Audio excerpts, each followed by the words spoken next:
রাসেল এই দুটো অ্যাড্রেসে, এবং সেখানে গিয়ে আমাদের যে পোস্ট আছে সেই পোস্টে আপনি লাইক দিতে পারেন, কমেন্ট করতে পারেন, শেয়ার করতে পারেন, জানাতে পারেন আরো সব মানুষদের ভূত এফএমের কথা। তো এই হচ্ছে মোটামুটি নিয়ম কানুন যা কিছু আছে। আমরা এখন ঘটনায় চলে যাব এবং আপনাদের আশা করছি যে পুরোটা সময় আনন্দ দিতে পারবো।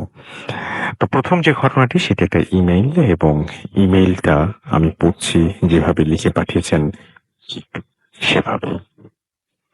আসসালামু আলাইকুম রাসেল ভাই, আমি সাইফ রাতুল লিখছি মুন্সিগঞ্জ থেকে।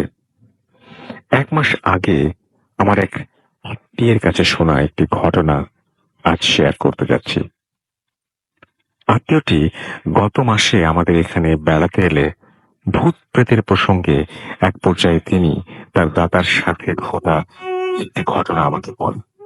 বলে রাখা ভালো, আমার সেই আত্মীয় মুন্সিগঞ্জেই থাকেন এবং এটি তাদের এলাকার অনেক বিখ্যাত একটি ঘটনা। ঘটনাটি ভালো লাগলে পড়ে শোনাবার অনুরোধ রইল। বেশ আগের কথা, 1960 থেকে 62-র মধ্যে একটা সময় হবে। আমার দাদার নাম ছিল আলী মিয়া এবং তিনি পেশায় একজন কৃষক ছিলেন। মাঝ বয়সী লোক, ভীষণ সাহসী। একবার তার ফসলের মাঠে পাখিদের ভীষণ উপদ্রব বিরক্ত হয়ে তিনি সিদ্ধান্ত নিলেন মাঠে একটা কাকতাড়ুয়া দাঁড় করাবেন। যেই ভাবা সেই কাজ। ঘর থেকে পুরনো একটা শার্ট আর লুঙ্গি এবং আরো কিছু প্রয়োজনীয় উপকরণ নিয়ে বানিয়ে ফেললেন বেশ লম্বা চওড়া একটা কাকতাড়ুয়া। পরদিন সেটা মাঠে বসিয়েও দিলেন। ভালো ফলও পেলেন এটা করে, কিন্তু তিনি তখনও জানতেন না যে এই কাকতাড়ুয়াই তার জন্য এক সময় এক বিশাল ভয় হয়ে দাঁড়াবে। প্রথম 7 দিন সবকিছু একদম স্বাভাবিক ছিল।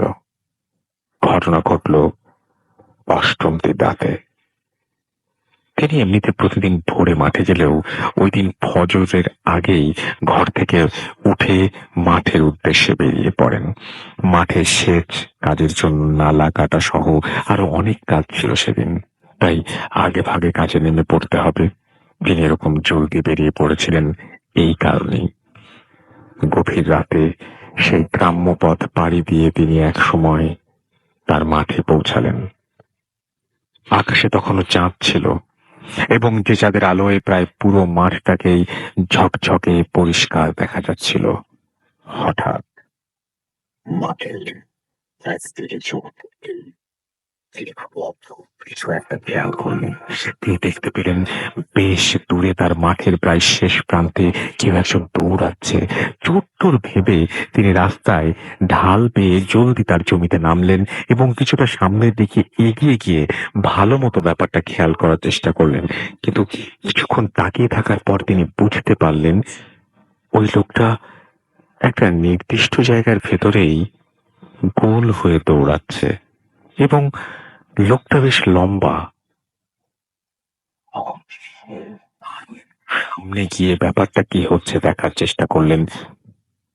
আরো একটু কাছে যাবার পর তিনি দেখতে পেলেন যেটা দেখার জন্য তিনি একেবারেই প্রস্তুত ছিলেন না। সম্পূর্ণ কল্পনাতীত একটি ব্যাপার তিনি দেখলেন। ওটা কোনো মানুষ নয়, ওটা সেই কাকতাড়ুয়া, তার নিজের হাতে বানানো সেই কাকতাড়ুয়া। সেটা একরকম বাতাসে ভেসে ভেসে ওই জায়গাতে গোল হয়ে ঘুরছে। তিনি তখন আর ওখানে দাঁড়িয়ে থাকার সাহস পেলেন না। দ্রুত পিছন দিকে হাঁটা ধরলেন। মাঠের যে জায়গায় তিনি কাকতাড়ুয়াটিকে দাঁড় করিয়ে রেখেছিলেন ওই জায়গাতে চোখ গেলে উনি দেখলেন সেখানে কাকতাড়ুয়া নেই। ভয় এবার তাকে আরো জোরে সোরে চেপে ধরল। তিনি একরকম দৌড় লাগালেন বাড়ির দিকে। বাড়িতে ফেরার পর স্ত্রী এত জলদি ফিরে আসার কারণ জানতে চাইলে তিনি বললেন, শরীরটা হঠাৎ খুব খারাপ লাগায় ফিরে এলাম, সকালে মাঠে যাব। সকাল হওয়ার পর তিনি মাঠে গেলেন এবং কাকতাড়ুয়াটিকে ঠিকঠাক জায়গাতেই আবিষ্কার করলেন। পরে তার রাতের ঘটনা তিনি কিছু বন্ধুদের সাথে শেয়ার করলে সব শুনে বন্ধুরা বলল, এটা তো চোখের ভুল, হঠাৎ করে এত রাতে ঘুম ভেঙে ওঠে আসায় এমন দেখেছিস। বন্ধুদের কথা উনি মেনে নিলেন, কিন্তু তবুও ওনার মনের কোথাও একটা খটকা রয়েই গেল। পরের 2 দিন উনি স্বাভাবিক মতোই ভোরে মাঠে গেলেন এবং আর অদ্ভুত কিছুই তার চোখে পড়ল না। তাছাড়া ভোরের ওই সময়টা আশেপাশে প্রায় সব মাঠেরই কৃষক চলে আসে, তাই তখন অদ্ভুত কিছু অভিজ্ঞতা করার কোনো সম্ভাবনা এমনিতেই কম। এদিকে 2 দিন পার হয়ে গেলেও তিনি ওই রাতের ব্যাপারটা কোনোভাবেই তার মাথা থেকে দূর করতে পারছিলেন না। যদি তিনি সে রাতে সেটা ভুল দেখে থাকেন, তবুও তো সেটা তিনি দেখেছেন, যেভাবেই হোক। তাই তিনি সিদ্ধান্ত নিলেন তিনি আবারও একবার ওরকম রাতেই মাঠে যাবেন। এই খটকা নিয়ে তিনি আর থাকতে পারছিলেন না। দিনে দুপুরেও এখন কাকতাড়ুয়ার দিকে তাকালে ওরা কেমন যেন লাগে। পরের দিন রাতে তিনি অনেক জলদি ঘুমিয়ে পড়েন এবং ঘুমানোর আগে স্ত্রীকে বলে রাখেন ফজরের 0.5 ঘন্টা 1 ঘন্টা আগে যেতে তাকে ডেকে তুলে দেওয়া হয়। আর ঘুম আপনা আপনিই ভেঙে যায় এবং তিনি আর দেরি না করে বেরিয়ে পড়েন একটা হ্যারিকেন আর যন্ত্রপাতির ব্যাগটা নিয়ে। তিনি মাঠে পৌঁছলেন। সেদিনও আকাশে চাঁদ ছিল। চাঁদের আলোয় ঝকঝকে পরিষ্কার মাঠটায় তিনি চোখ বুলিয়ে নিলেন। সবকিছুই স্বাভাবিক। কাকতাড়ুয়া ঠিক জায়গাতেই আছে, শুধু বাতাসে একটু দুলছে। তার মনে আর কোনো ভয় রইল না। তিনি কাজে নেমে পড়লেন। তখন কত রাত বা ফজরের আর কতটা সময় বাকি তা তার জানা নেই। তিনি এক মনে কাজ করে চলছেন। হঠাৎ একটা আওয়াজ তার কানে এসে ধাক্কা খায়। কিছু একটা নড়ার আওয়াজ। আওয়াজটা পেছন দিকে থেকে এসেছে। তিনি পেছনে ঘুরে তাকালেন এবং স্বাভাবিকভাবেই কাকতাড়ুয়ার দিকে তার চোখ চলে যায়।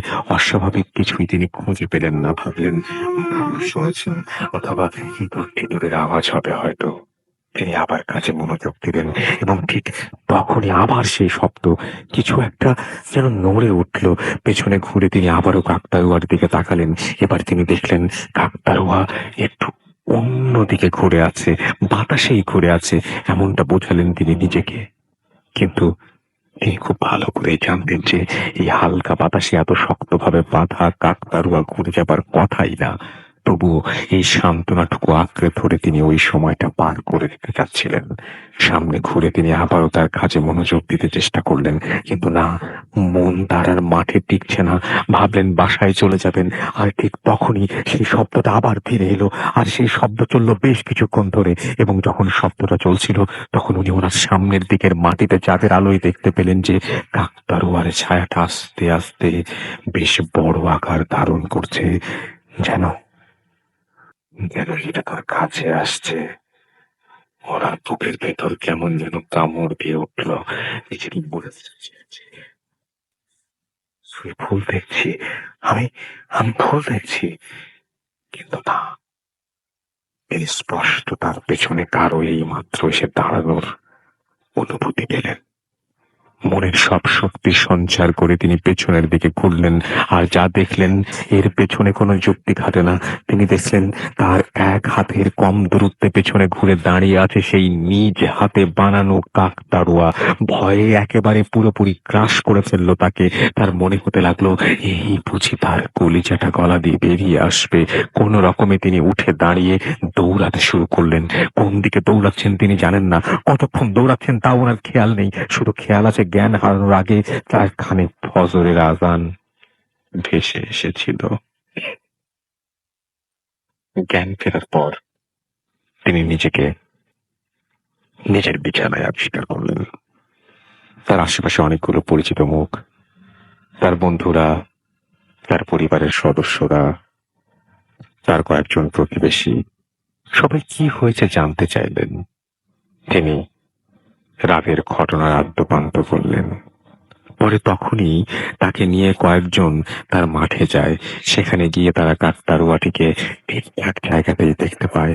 তার এক বন্ধু কাকতাড়ুয়াটির কাছে গিয়ে ভালো মতো নাড়িয়ে দেখতে থাকে। না, সবকিছু ঠিকই আছে। কাকতাড়ুয়াটা বেশ শক্তভাবেই মাটিতে আঁকড়ে ধরে আছে। পরে হুজুরকে খবর দিয়ে আনানো হলো।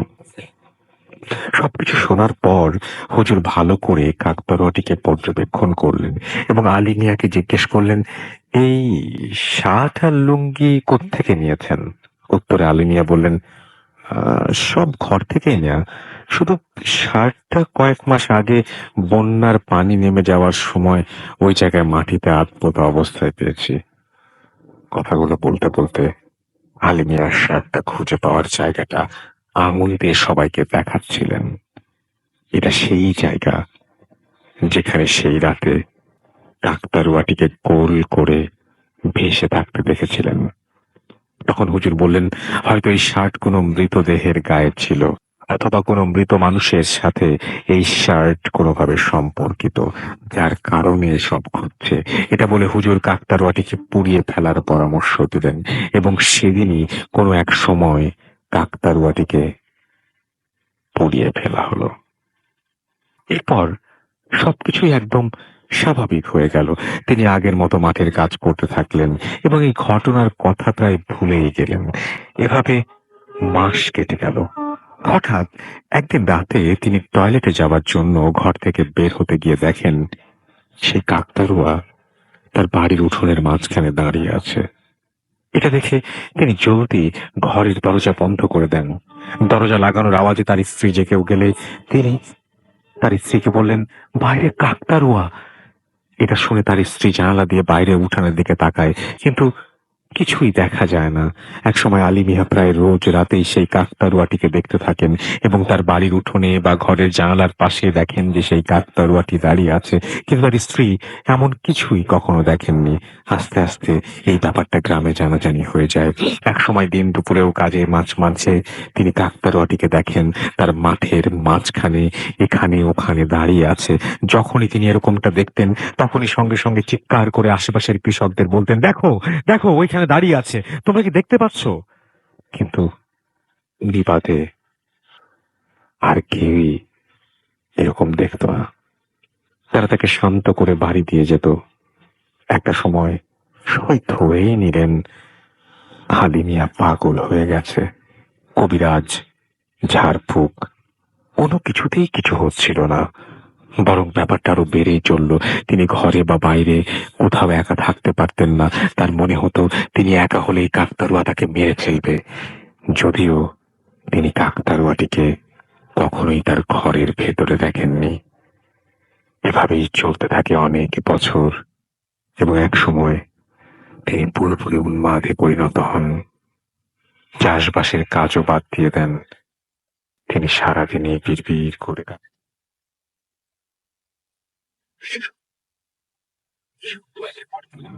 কিন্তু যা, ভাবি না, ভাবি না, এই কথাগুলো বোঝা যেত।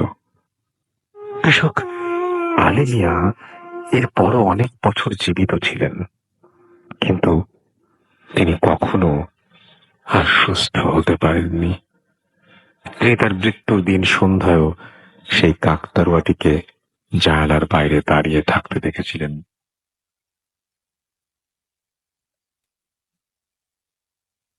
তো এটাই ছিল ঘটনা। আশা করি আপনার শ্রোতাদের এটা ভালো লাগবে।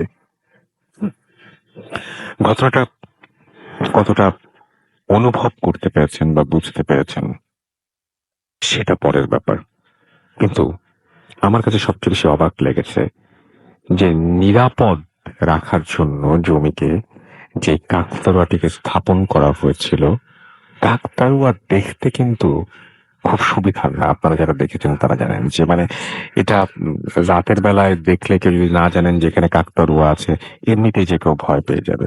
এই কাকতাড়ুয়া যখন মুভ করা শুরু করে এবং একটা মানুষকে উন্মাদে পরিণত করে, আপনি নিজেই চিন্তা করে দেখুন যে এখানে সবচেয়ে বড় সমস্যা যেটা হচ্ছে সেটা হচ্ছে কাকতাড়ুয়াটির যেখানে থাকার কথা এটি সেখানে থাকে না, এটি অন্য কোথাও দেখা যায়। এখন আপনার ঘরের মধ্যে বা ঘরের বাইরে বা আপনার পরিচিত জায়গায় যদি জমি থেকে উঠে আসে একটি কাকতাড়ুয়া, ভয় লাগবে কিনা বলুন?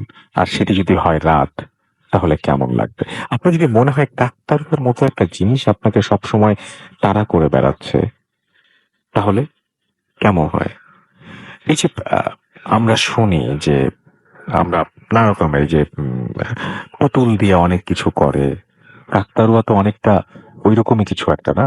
তো এটা এটা যদি আপনার সামনে আসে, এটা পুতুল যেরকম সুন্দর, সেটার মধ্যেও একটা ভয়ের ব্যাপার যেমন থাকে, সেই ঠিক একইভাবে কাকতাড়ুয়া তো ভয়ঙ্কর, পুতুলের মতো সুন্দর না। তো এই জিনিসটা আমার কাছে, এই ঘটনাটা খুবই অদ্ভুত মনে হয়েছে বলেই আপনাদের সাথে শেয়ার করেছি। যাদের ভাল লাগবে কাইন্ডলি আপনারা ফেসবুকে কমেন্ট সেকশনে গিয়ে লিখবেন যে ভালো লেগেছে, আর যদি ভালো না লাগে তাহলে সেটাও জানাবেন। তাহলে এই ধরনের ঘটনা আমরা সিলেক্ট করবো না। ভূত এফএম আসলে কার? আমি বলবো যে ভূত এফএম। তো আপনি যেহেতু ভূত এফএমের সঙ্গে এতদিন ধরে আছেন, এতটা বছর ধরে আছেন, সুতরাং ভূত এফএমের ভালো মন্দ দেখা শোনার দায়িত্ব আপনার। তো আপনি জানাবেন যে ভালো লেগেছে কি লাগেনি, এবং সেই অনুযায়ী আমরা ঘটনা সিলেক্ট করব। সেটা জানিয়ে দিন আমাদেরকে। আমরা চলে যাচ্ছি আমাদের প্রথম অতিথির কাছে, এবং আমাদের প্রথম অতিথি আপনারা এর আগে এসেছেন উনি। তিনি আমাদেরকে আজকে যে ঘটনাটি শোনাবেন, আপনার নামটা প্লিজ একটু বলবেন, কোথা থেকে এসেছেন সেটা একটু বলবেন, তারপরে আপনার ঘটনায় যাবো। আসসালামু আলাইকুম লিসেনার, ওয়ালাইকুম ধন্যবাদ রাসেল ভাইকে আবার ইনভাইট করার জন্য। আমি আবু সাইদ বলছিলাম, আসছি খিলগাঁও, ঢাকা থেকে। তো সরাসরি আমি আমার ঘটনায় চলে যাচ্ছি রাসেল ভাই। জি। আসলে ঘটনা শুরু করার আগে ঘটনাটা সহজে বোঝার জন্য আমি কিছু বিষয় আগে একটু উল্লেখ করতে চাই। আমার এই ঘটনাটা যাকে ঘিরে বা যে চরিত্রটাকে ঘিরে, তার নাম মুনির, হুম হুম এবং তার অনেকটা সময় একটা হোস্টেলে কাটে। তো হোস্টেলটার একটু বর্ণনা বা হোস্টেলটার একটু পূর্ব ইতিহাস একটু বলে নেই। হুম প্লিজ। তো ঘটনাটা জামালপুর জেলার কোন একটা অঞ্চলের, আমি নামটা উল্লেখ করছি না। খুবই প্রসিদ্ধ একটি প্রতিষ্ঠান, অনেক বড় একটি প্রতিষ্ঠান, টাইটেল পর্যন্ত একটি মাদ্রাসা। তো এই প্রতিষ্ঠানের হোস্টেলটা অনেক পুরাতন, প্রতিষ্ঠানটা অনেক পুরাতন এবং হোস্টেলটা অনেক পুরনো। আসলে স্বাভাবিকভাবে পুরোনো দিনের বিল্ডিং গুলো বা হোস্টেল বলি বা কোনো ইনস্টিটিউট বলি, এই বিল্ডিং গুলো খুবই মানে দেওয়াল গুলো অনেক পুরো হয়, রুম গুলো খুব বড় বড় হয়। তো ওরকম একটা হোস্টেলটা বেশ লম্বা ছিল এবং দোতলা একটি হোস্টেল ছিল, নিচতলা উপরের তলায় স্টুডেন্টরা থাকতো। তো হোস্টেলটার দ্বিতীয় তলার সর্বশেষ যে রুমটা, সেটা ছিল হোস্টেলটা ঠিক পূর্ব দিকে, এবং ওই রুমটার পর কোনো লোকালয় ছিল না, ছিল কিছু জঙ্গল এবং পরিত্যক্ত জমি। তো সে রুমটা, আমার যে ঘটনাটা আমি বলতে চাচ্ছি, সেই ঘটনাটা ঘটার 5-7 বছর আগে থেকে সে রুমটা বন্ধ ছিল। তার বন্ধ হওয়ার পেছনে কারণটা ছিল এরকম, তো ওই রুমটা একটা স্টুডেন্ট থাকতো, এসএসসি পরীক্ষার্থী। সে, রাসেল ভাই, কোনো একটা কারণ, আসলে কেউ কারণটা জানতো না কি হয়েছে, সে সুসাইড করে, অর্থাৎ সে ফাঁসি দিয়ে আত্মহত্যা করে। আচ্ছা। তো একটা রুমে যদি এরকম ঘটনা ঘটে, আর ওই রুমে যদি এই এসএসসি পরীক্ষার্থী বা এইচএসসি পরীক্ষার্থী এই বয়সের ছেলেরা থাকে, তারা সাধারণত ওই রুমটায় থাকতে চাইবে না, সাধারণভাবে একটা ভয়ের কারণ হবে। তো এরকম না থাকতে থাকতে দেখা যায় যে রুমটা এক সময় পরিত্যক্ত হয়ে যায়, কেউ আর থাকে না, সেটা বন্ধ থাকে। জি। এবং ওই রুমটার সাথে বারান্দার শেষ প্রান্তে একটা ওয়াশরুম ছিল, সেটাও স্বাভাবিকভাবে ইউজ হচ্ছিল না। অর্থাৎ ওই টয়লেটটা ইভেন ওই রুমটা দুইটাই একটা, মানে না ইউজ হওয়ার কারণে অনেকদিন যাবত সেটা পরিত্যক্ত ছিল। তো এই ছিল হোস্টেলটার বর্ণনা। আমি এবার আমার ঘটনায় আসি। জি।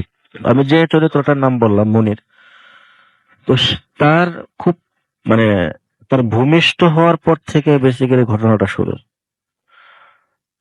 যখন তার জন্ম হয়, এর কিছুদিন পর তার বাসার লোকজন একটা বিষয় নোটিস করেন যে তাদের বাসার চালে টিন সেট ঘর ছিল। মধ্যরাতে, একদম যখন মধ্যরাত, তখন তাদের বাসার চালে কাক ডাকার আওয়াজ। এটা কিন্তু বিষয়টা খুবই অদ্ভুত রাসেল ভাই, যে মধ্যরাতে একটা বাসার চালে যদি কাক ডাকে, বিষয়টা কিন্তু একটু উইয়ার্ড এবং খুব অস্বাভাবিক।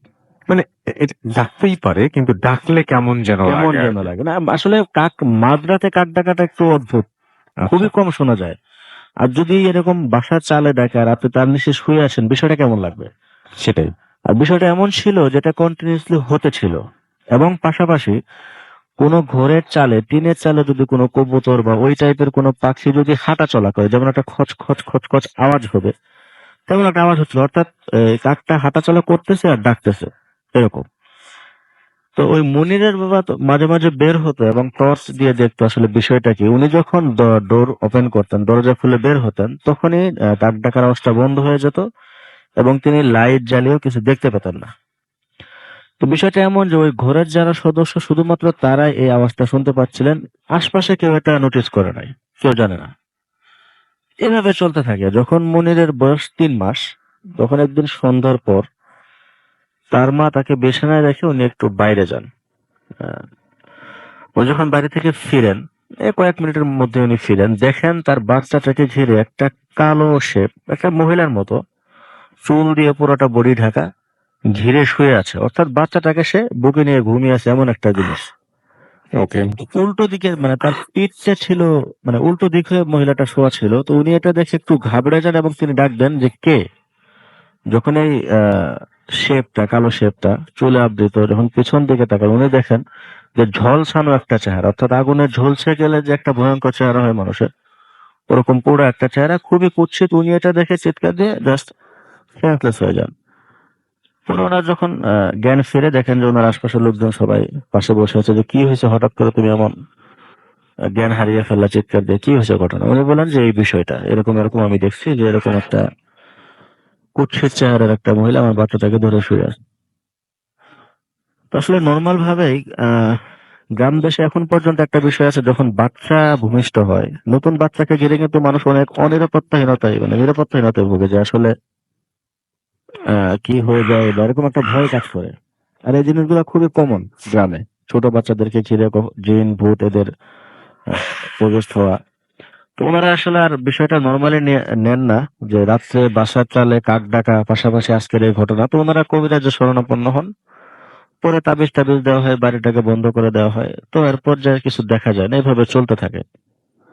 তো মাঝখানে কোনো ঘটনা ঘটে না। মনিরের বয়স যখন 10 বছর, অলমোস্ট সে প্রাইমারি স্কুল শেষ করে ফেলেছে, এমন সময় একদিন সে সন্ধ্যার আগে সে তার বাড়ি থেকে একটু দূরে একটা মাঠে খেলা করতে থাকে, ক্রিকেট খেলেছে।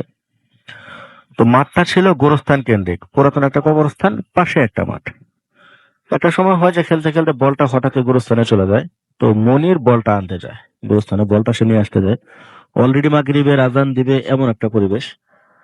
যখন সে বলটা নিয়ে ব্যাক করে, তখন তো সে একটা কবরের দিকে সে নোটিস করে, দেখে যে একটা কবরের দিকে জাস্ট একটা হাত বের হয়ে আছে। কবর থেকে একটা হাত শুধু বের হয়ে আছে। সেটা দেখে আসলে বাচ্চা মানুষদের ভয়ও খুব, মানে কম পরিমাণে হয়। সেটা দেখে একটু ভয় পায়, অবশ্যই ভয় পেয়ে সে দৌড় দেয় এবং তার মার কাছে এসে ঘটনাটা বলে সে কান্নাকাটি করতে থাকে। তার মা তো আসলে অনেকদিন যাবত চিন্তিত ছিল যে ছোটকালে তার সাথে এমন কিছু ঘটছে। তো ওনারা আবার হুজুরের কাছে তাকে নিয়ে যায়, তাকে আবার তাবিজ টাবিজ দিয়ে দেয়। তারপর আর কিছু হয় না। এটা ছিল ছোট একটা ঘটনা তার সাথে ঘটে যাওয়া। তো এইভাবে চলতে থাকে অনেকদিন। একটা সময় মুনির যখন এসএসসি পরীক্ষা দিবে, আমি যে হোস্টেলটার বর্ণনা শুরুতে দিলাম রাসেল ভাই, জি। সেই প্রতিষ্ঠানে সেই স্টুডেন্ট ছিল।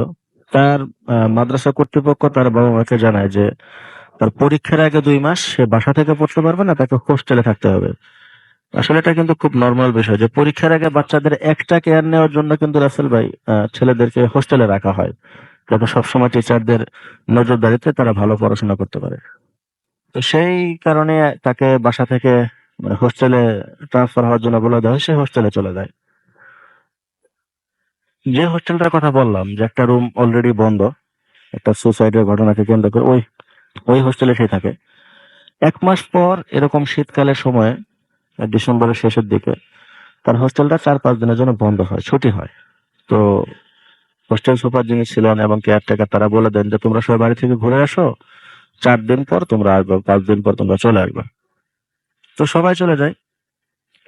যেদিন হোস্টেল খুলবে তার একদিন আগে সে বিকেলে তার মাকে বলে, মুনির তার মাকে বলে যে মা, আমি আজ হোস্টেলে চলে যাব। তার মা বলে যে তোমার হোস্টেল তো আগামীকাল খোলা, তুমি আজ কেন যাবা। আচ্ছা। আসলে হয় যে এরকম, যে একদিন আগে যদি হোস্টেলে যায় 2-3 জন বন্ধু বান্ধব পাওয়া যায়, তো দিনটা একটু ফুর্তিতে কাটে, কোনো গার্ড থাকে না। বাচ্চারা আসলে ফ্রি টাইমটা একটু, অবশ্যই স্টুডেন্ট যারা আছে তারা পছন্দ করে। তো মানে ওই উদ্দেশ্যে সে আসলে বাড়ি থেকে বের হয়। তো হোস্টেলে সে যখন পৌঁছায় সন্ধ্যার দিকে, দেখে যে হোস্টেলটায় কেউ নাই। পুরো হোস্টেলটা, বিশাল হোস্টেলটা ফাঁকা। কেউ আসে না, অর্থাৎ যে কেয়ারটেকার ছিল কেউ না, একদম 3-4টা ভবনে শুধুমাত্র সে একা। তার একটু অস্বস্তি লাগতে থাকে এবং সে ওয়েট করে হয়তো বা 2-1 ঘন্টার মধ্যে আরো 2-1 জন চলে আসবে। কিন্তু একটা সময় দেখা যায় রাত্র 9টা বেজে যায়, কেউ আসতেছে না। তো সে আসলে সিদ্ধান্ত নিতে বলতে যে আমি চলে যাব না থাকবো। এইভাবে তার একটা সময় ওয়াশরুমে যাওয়ার প্রয়োজন হয়। নিচতলার যে ওয়াশরুম গুলো ছিল ওই হোস্টেলের, সবগুলাই লক করা ছিল, কারণ আসলে গ্রাম দেশের যে হোস্টেল গুলো হয়, এই ওয়াশরুম গুলো যদি খুলে রাখা হয় দেখা যায় যে সাধারণ পাবলিকরা ইউজ করে সেটা নষ্ট করে ফেলবে। এই কারণে মূলত বন্ধ ছিল। পরে সে ভাবে যে দোতলার যে ওয়াশরুম গুলো আছে হয়তো ওগুলো ওপেন আছে, ওগুলা গিয়ে একটু দেখি। সে দোতলায় উঠে এবং দোতলায় ওঠার পর সে খেয়াল করে যে ওই সর্বশেষ যে ওয়াশরুমটা, অর্থাৎ যে রুমটা বন্ধ অনেক বছর যাবত, ওই রুমের সামনে যে ওয়াশরুমটা সেটা খোলা। সে ওটাতে যায়, যাওয়ার পর সে ইউজ করে এবং সে বের হয়ে আসে যখন, একটু আসার পর তার কাছে মনে হয় যে মানে পানি পড়া শব্দ, অর্থাৎ তার এমন মনে হয় যে হয়তোবা সে কলটা ছেড়ে চলে আসছে, পানি পড়তে গিয়ে বন্ধ করে আসে। সেটা ভেবে সে ব্যাক করে যখন সে ওয়াশরুমের দরজাটা খুলে সে যেটা দেখে আসলে যে কালো একটা শেপ, মানে ধোঁয়া আবৃত, অর্থাৎ একটা মানুষের মতো শেপ, পুরোটাই খুব ধোঁয়ালো, অর্থাৎ গা থেকে খুব ধোঁয়া বেরোচ্ছে এরকম। সে এটা দেখে প্রচন্ড পরিমাণে ভয় পায় এবং দৌড় দেয়। এক দৌড়ে তার রুমে এসে এবং তার রুমটা লক করা বাদ দিয়ে তার ব্যাগটা নিয়ে এসে দৌড় দিয়ে বের হয়ে যায়, এখানে আর থাকা যাবে না। একটা পর সে বাড়ি ফেরার সিদ্ধান্ত নেয়। তো হাঁটতে হাঁটতে পরে সে একটা অটোতে ওঠে। তো অটোতে ওঠার সময় আসলে ওই আরো কিছু প্যাসেঞ্জার ছিল এই ইয়েতে, অটোটাতে। তখন সে তাদের সাথে গল্পগুজব করতে করতে তার সাথে এই আধা ঘন্টা আগে ঘটে যাওয়া ঘটনা সে মূলত ভুলে যায়। একটা সময় তার বাড়ির কাছে আসার পর অটোটা তাকে নামায় দেয়, যে বলে যে আমরা এরপর আর যাবো না। তখন সে ওখান থেকে, তার বাড়ি মোটামুটি আরো 3-4 কিলোমিটার দূরে ছিল, সে হাঁটতে থাকে। নির্জন পথ, মোটামুটি 10টা 10:30 বাজে, সে হাঁটতেছে। তো হাঁটতে হাঁটতে নোটিস করে যে একটা রিক্সার মতো কিছু একটা আসতেছে। পরে তাকে দাঁড় করায় বলে যে আপনি যাবেন আমার ওই বাড়ি, আমার ওই এলাকায় নিয়ে যাবেন কিনা। তো রিক্সাওয়ালা বলে যে আমি অতটুকু যাবো না, আমি তোমাকে একটু সামনে নামায় দিতে পারবো, ভাড়া টাড়া লাগবে না, তুমি ওঠো। তো সবই স্বাভাবিক ছিল। সে রিক্সাটায় উঠে যায়, সে চলতেছে। শীতের রাত ছিল, প্রচুর কুয়াশা। কুয়াশার কারণে স্বাভাবিকভাবে অন্ধকার তার একটু বেড়ে যায়। সে একটা সময় তার বাড়ি থেকে 1-1.5 কিলোমিটার আগে তাকে নামায় দেয় রিক্সাওয়ালা, বলে যে আচ্ছা। এখান থেকে তুমি একাই চলে যাও। তো মুনির আসলে বলতে গেলে রাসেল ভাই একদম, সে যে আধা ঘন্টাকে এটা দেখছে একটু খামখেয়ালিপনা ছিল, সে আসলে ভুলে গেছে তার সাথে কি ঘটছে। সে হাঁটতে থাকে আর মনে হয়। আসলে সে যদি মেন রুট দিয়ে ধরে আসে তার একটু লেট হবে, এইভাবে সে মানে খেতে জমি, খোলা জমি যে রুট গুলা থাকে, এই রুটটা সে নেয়, অর্থাৎ ফসলের মাঠ, এগুলোর মধ্যে সে হাঁটতে থাকে। তো হাঁটতে হাঁটতে দেখে যে একটা সাইড থেকে 3-4 জন মহিলা উঠে রাস্তায় এসে তার সামনে দিয়ে হাঁটতেছে, অর্থাৎ তারাও সে যেদিকে যাচ্ছে ওইদিকে যাচ্ছে। সেই মহিলা দল থেকে ঠিক 10 মিটার বা 15 মিটার দূরে অবস্থান করতেছে। আর সে একটু জোরে জোরে হাঁটতেছে তাদের সাথে যাওয়ার জন্য। কিন্তু সে খেয়াল করে যে মহিলাগুলো সব এক হাইটের, স্বাভাবিক গ্রামের মহিলা, সাধারণ পোশাক। আহ, সে একটা সময় ডাক দেয় যে আপনারা একটু দাঁড়াবেন, এরকম সে একটু কল করে তাদেরকে। তো তারা দাঁড়ায়।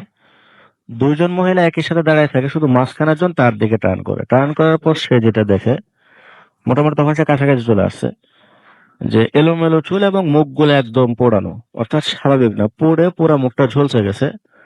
খুব কুৎসিত ভয়ানক একটা চেহারা। সেইটা দেখে সে উল্টা দিকে দৌড় দেয় এবং কিছু দূর আসার পর সে আর হাঁটতে পারে না, জ্ঞান হারিয়ে সে পড়ে যায়।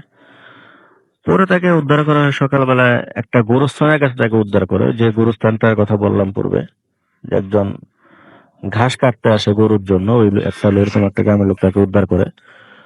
পরে আসলে যেটা জানা যায়, মানে এর সঙ্গে এরকম কিছু ঘটনার পেছনে কারণ ছিল এরকম যে সে যখন মানে তার মায়ের গর্ভে ছিল, আসলে গ্রামের মহিলারা পশুপালন করতেন।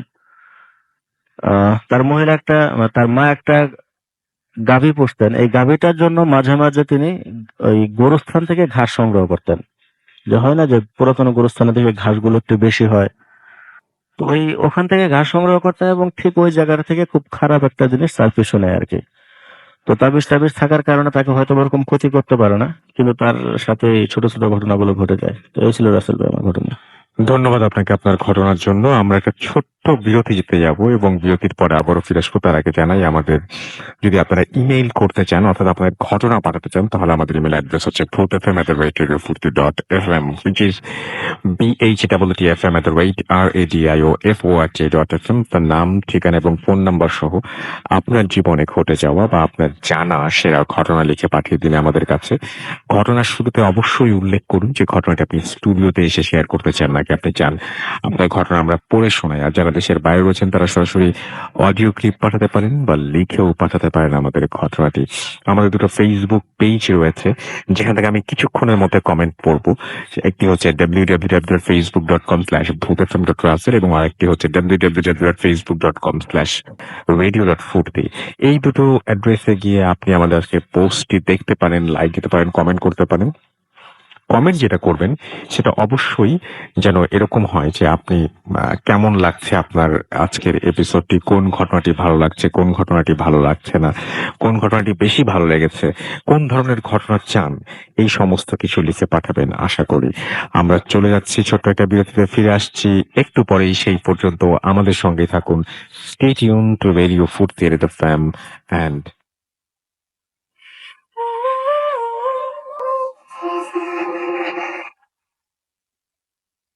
yes, the night comes alive with Gramophone. You are listening to Radio Food Career of FM. আমি রাসেল আছি সাথে এবং চলছে ভূত এফএম।